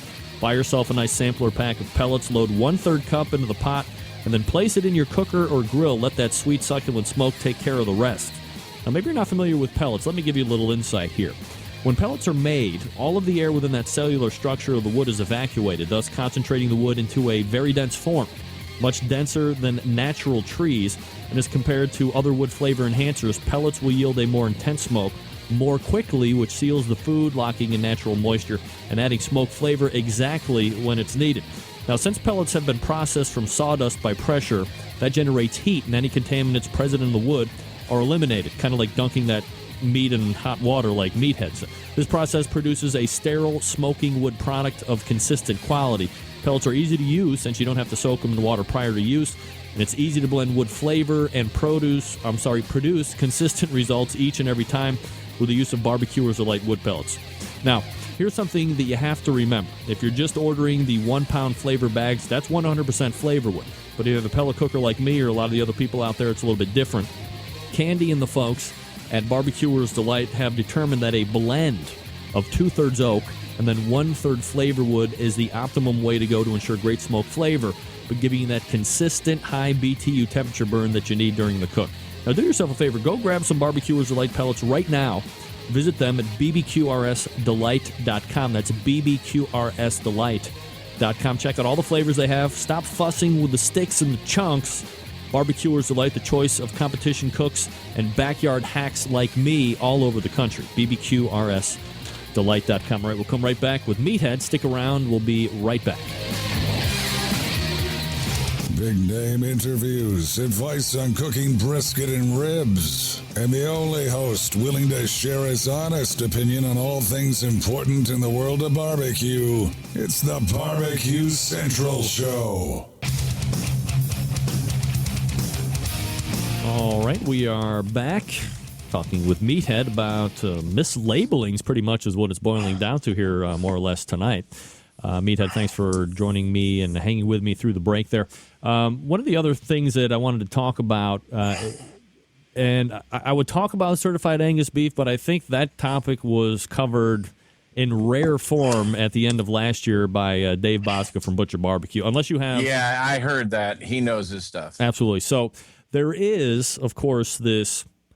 we heard it was Kobe beef, and then Myron Mixon on Pitmasters was bringing in Wagyu briskets, and then that really seemed to kick up quite a stir, and everybody wants Wagyu beef or American Kobe Wagyu.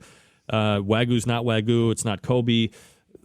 Another mislabeling thing here? I mean, what are we talking? Mm-hmm. Well, we have, for example, in wine, you've got varietal labeling laws, Cabernet Sauvignon, Pinot Noir. There must be a minimum amount of them in them. Kobe is a type of beef that comes from Japan, only a small region of Japan, where the city of Kobe is the capital of this little region. There's a breed of cattle called the Tajima Gyu cow or cattle, and it's particularly well suited to its climate. It's particularly well suited to the feed that's available there, and it makes incredibly marbled meat. It's really weird stuff. It's like half meat, half butter. It's really an extraordinary taste, but you really can't eat a lot of it. Wagyu means just Japanese beef, and there's no way of knowing for sure that. Well, let me back up. There's a really good article that covers this in Forbes. Go to Forbes.com. The author is a guy named Olmsted, and he covered it this week by calling it the greatest scam on the U.S. public. I've been writing about it for years, as I've been writing about don't buy ground beef and hamburger. But it's really splashed in the Forbes piece, and he really does a great job of explaining the issues. But Kobe beef is a specific type of beef from the town of Kobe or the surrounding area.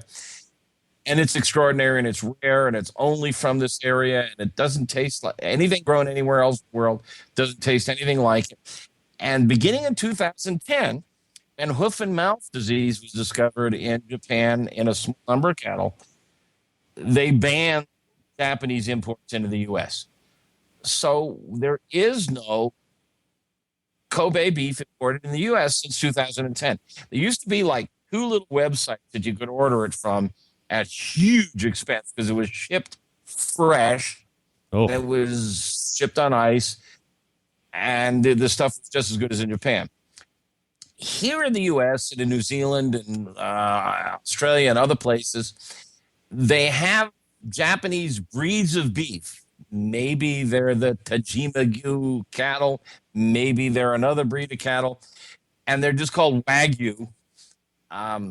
And they're grown in the U.S., and in general, they tend to be very heavily marbled, more marbled than prime beef. And Wagyu beef is really caught on the barbecue circuit for brisket, which can be very lean. And so if you get this Wagyu brisket, it's pretty surprisingly marbled. And it can really make your brisket tender and juicy. It costs a lot of money. But the problem here again is labeling. There's no real control over what's called Kobe or Wagyu. I mean, my neighborhood pub serves Wagyu burgers. Right. That's a lie. Yep. They serve Kobe burgers. It's a lie. Wagyu burgers they may be serving, but I mean, why bother? I mean, the stuff is already ground up. It's already pre-chewed. It's already tenderized. I mean, that's just a terrible waste of money. The reason to buy this richly marbled meat is because as a whole muscle, it's so tender and juicy and unctuous. It's really special. I mean, you guys out there who compete, you know that there's, what's the place up in Idaho? Snake River. Snake River, thank you. And, oh gosh, I'm getting to be an old man. I'm drawing a blank. There's a place in Texas I bought their beef Strub Ranch. from. Strub, thank you. God, you're good, man. Big Papa Smokers sells it to me. Really great stuff. But we don't even know for sure. I mean, they'll assure us that it's Japanese cattle. It probably isn't Kobe cattle. You end up, bottom line, you end up trusting the brand. Strub brand. I trust you. I'll buy your meat. I don't care what it's called. I trust you. I mean, it's the same way with wines often. I mean, we talk about wine, you and I, Greg, because we're both winos. Yes. By the way, I'm drinking some really nice Fonseca. Ooh, I love a good Fonseca. Nice tawny port. So if I trip over my tongue, there's the explanation. Got it. It's my excuse. It, again, comes down to labeling. And the best thing we can do is, okay, Fonseca Bin 27. Fonseca Bin 27's been around, I don't know, 100 years. It's always reliable. Whenever you want a good tawny port, you can count on it because I trust Fonseca. I trust Strub Brand. I trust Snake River. Whether it's really Japanese breed of cow or not, who the hell knows? It sounds like it's almost to a degree like buying a car. You know you're going to get screwed in some way. And the bottom line is this is what I tell everybody when you're going to buy a car. Everybody's going to tell you how to go do it and blah, blah, blah. The bottom line is this. At the end of the day, if you're walking out and you feel like you've gotten a good deal, then you have to be happy with that. And you walk out, and, I mean, who knows? Maybe they really jammed you up. Maybe you were able to make money off of them, whatever the case may be. But if you feel like you paid a good price and you got a good deal, in the end, that's just got to be good enough for you. I think so. I think we are brand conscious in this country, justifiably or not. You pick brands that you trust. Meathead Goldwyn joining us here on the show. All right, Meathead, let's move along to the new muscle that was pulled from the shoulder clod that was introduced last week called the Las Vegas Strip. I mean, there's Boston Strip. There's, of course, the very famous New York Strip. Now he has a Las Vegas Strip, which almost sounds like the actual street that you would go down and see all these great things. What is this all about? Well, what's going on now is that the meat producers, the slaughterhouses, are trying to find ways to take more money from us. And so they're rooting around on the carcass looking for muscles. And a guy named Dr. Antonio Mata. He's a food scientist from Texas. Really nice guy, by the way. He also is a consultant to me on my website. He found a muscle. He was part of, the flat iron is another one. Whoever heard of a flat iron 10 years ago? They found the flat iron here in the shoulder clod.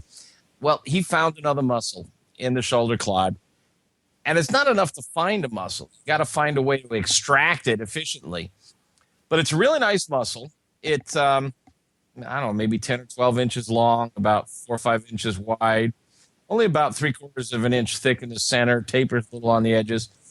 But it's out of the shoulder. It's a solid muscle. It's got no gristle in it. Even the flat iron has a strip of gristle down the center.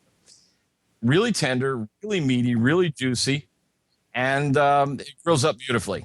And he just introduced it last week at a show here in Chicago on Meat Innovations, I think it was called. And he named it the Las Vegas Strip. So you can look for this. It's a nice muscle. And it grills up really well. 2 or 3 people you can feed off of one of them. So you can look forward to this. It just introduced last week. And I think if you Google Las Vegas Strip, you'll find out some more information about it. Is this something that we're going to be able to find, like a meat number, like you have that meat chart, and if you say, hey, I want a tri-tip, and they're like, what the hell is that? And you said, well, it's part 2673 on the cow or whatever. Yeah, well, those numbers are called the NAMP numbers. That's the North American Meat Processors Guide, and it's a great book. If you're serious about meat, go to Amazon and spend, $70-80 on this. But it gives all the legal definitions of each cut. I don't think it'll show up in the NAMP guide for a year or two, but it'll show up in there eventually. I think Flatiron is in there now.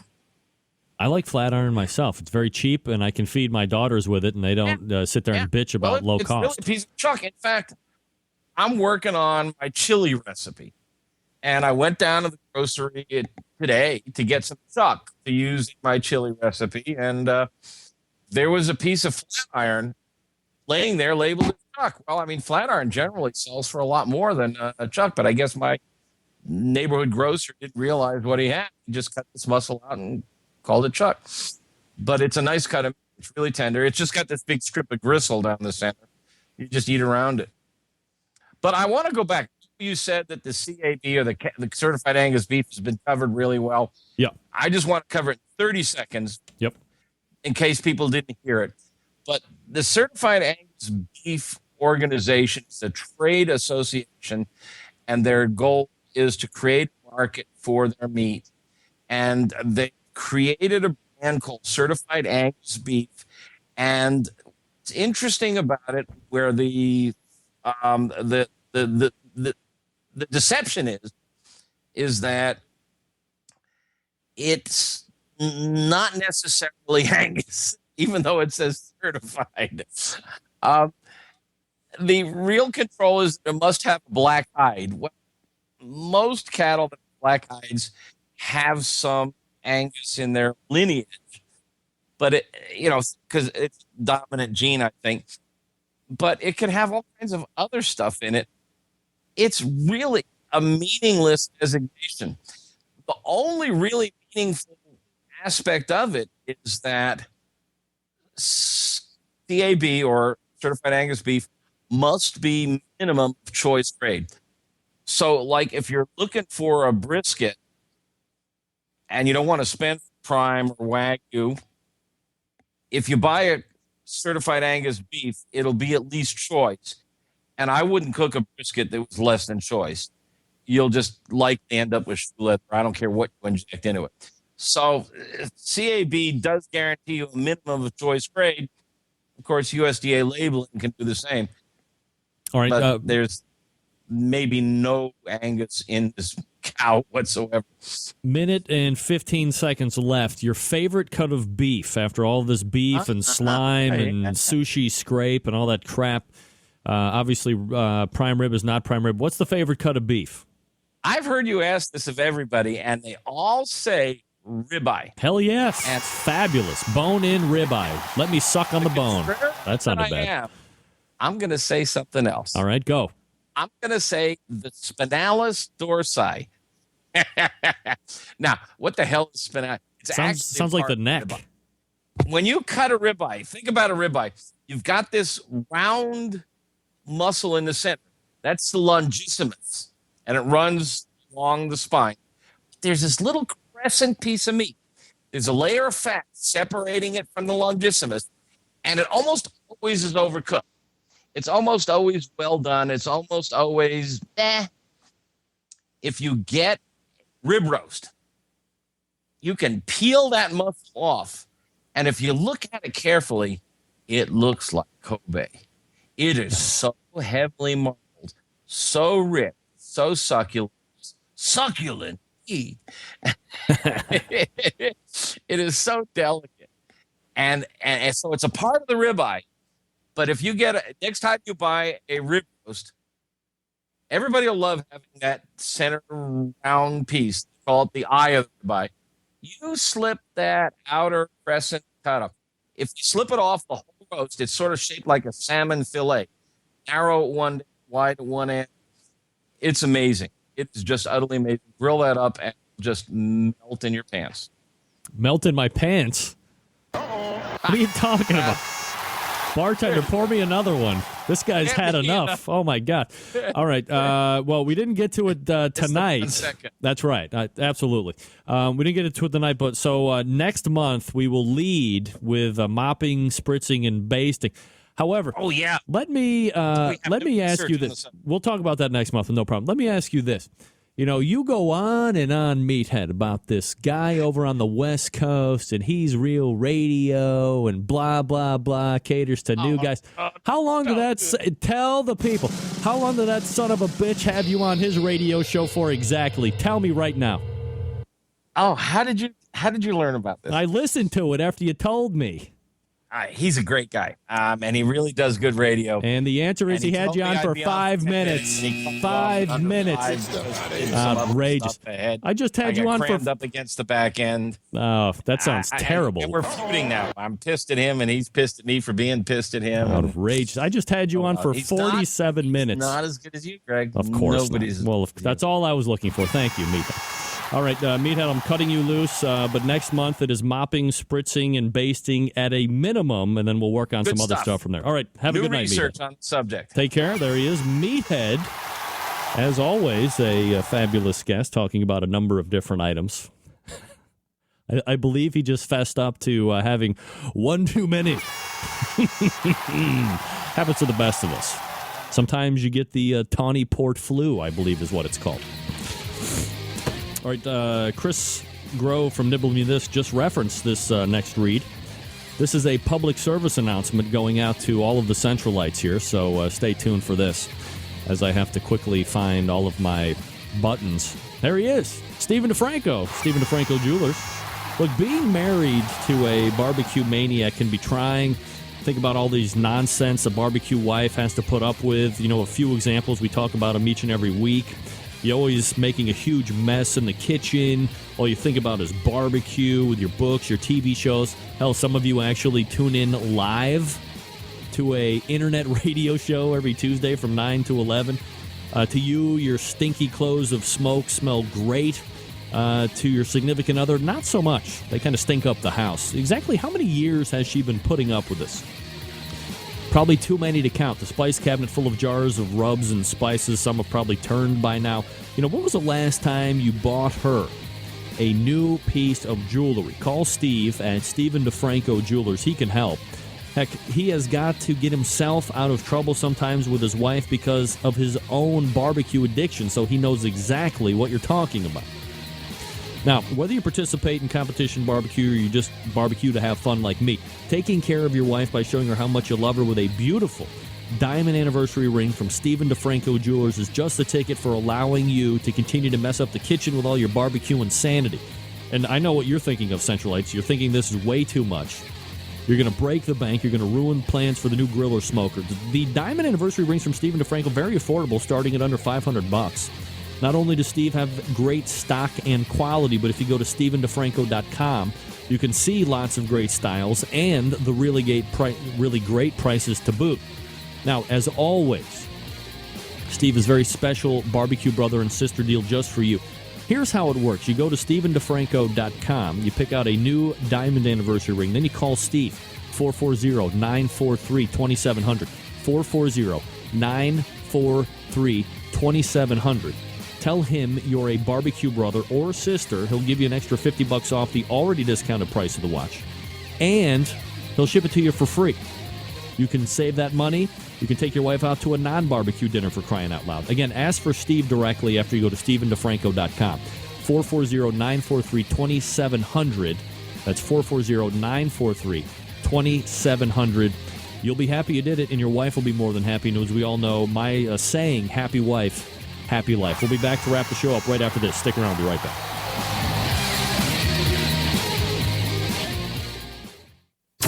This is Brian Mayer, host of Hot Sauce Weekly, and you are listening to BCRN, all barbecue and grilling all the time. Get in the smoke. Call 877-448-0433 to get on the air. Now, here's your host, Greg Rempe.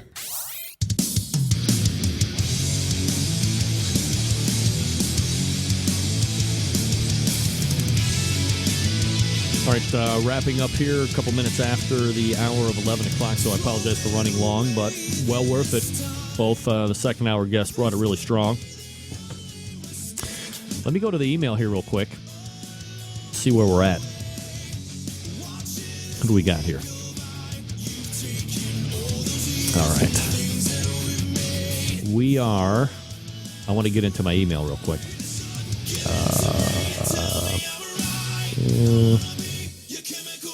Come on. There we go. Oh, Lord.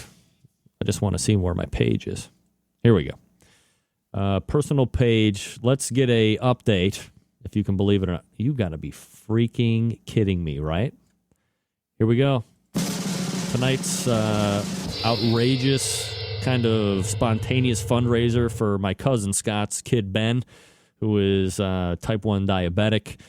$510, more than we are 63% to goal. I had a goal of $800, believe it or not, and we more than got 50%, 63% to be exact. So let me take some time here, just a couple seconds, and say, look, I could sit up here and do an event every week or event every month or whatever, and typically that's not what the show is about. There are some very innate causes that I feel very passionately about that I will put on, but it'll only be once a year because I'm never, ever going to be mistaken for taking advantage of my listener base. You guys are loyal. You back me up for a number of different things that, quite frankly, in other instances, maybe you wouldn't, and I certainly understand that. But the fact that my cousin has his particular situation, and the fact that I am partial to Scotty Johnson's plight with CancerSucksChicago.com, and the fact that the Centralites have come each and every time, so this was just the second time we've ever actually done anything to actually raise money, is completely humbling to me. I am completely thankful, and I appreciate the people that are listening live, obviously, because this is kind of generated live and spontaneous. But for everybody that does something else, down the road, after you hear it on podcast, whatever the case may be, I certainly appreciate the fact that you listen to the show, that you come here every week, that you download it on podcast, that you tell your friends about it, and when it comes to it, you support the causes that mean the most to me, which you did tonight, and I certainly appreciate that. And that, you visit the show sponsors, or at least give them first consideration since they sponsor the show as well. So let's go ahead and get this thing all wrapped up nice and tight. Let me thank my guests tonight. First hour, believe it or not, all the way back at 9:14, we had Candy Weaver from Barbecuers Delight. She took Reserve Grand Champion in Jefferson City, Missouri this past weekend. Also talked about some KCBS stuff. We also talked to Derek Riches, bbq.about.com. Awesome. A new Kamado pellet cooker coming out, by the way, in case you missed that. New Kamado pellet cooker. Everybody needs one. Top of the second hour, we talked to my cousin Scott Volpe, as we just got done mentioning. Talked about his son, Ben Volpe, who has type 1 juvenile diabetes. He's been diagnosed with that with 2 years now, living with that. Scott said the hour-to-hour struggle, making sure that the insulin levels, the blood sugar deals are right. So hopefully that gave some insight to you guys, shed a little light on. Maybe it's sparking something within you right now that you're going to go ahead and check out. Of course, all the websites will be linked up in the post show notes. And then Meathead for closing out the second hour, and evidently, from all accounts, closing out a bottle of port at the same time. Hey-o!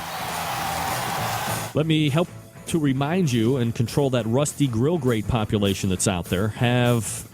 Do you have raw cast iron? Do you cook on that? Do yourself a favor. After you've cooked on it, you clean it off, and it starts to cool down. Hit a little bit of Pam, maybe some Crisco, let it bake in as it starts to cool down. It will re-season each and every time and keep you rust-free. You'll get years, generations of use out. Also, September 11th, 2001. I will never forget, and I know you won't either. Great show next Tuesday. We'll be coming to you live and direct from Windsor, Ontario. So I can't vouch for the quality, but I'll try. And we'll see what's shaking then. Until next Tuesday at 9 p.m. Eastern Standard Time, it's your program host and humbled U.S. American Greg Rempe. Good night now.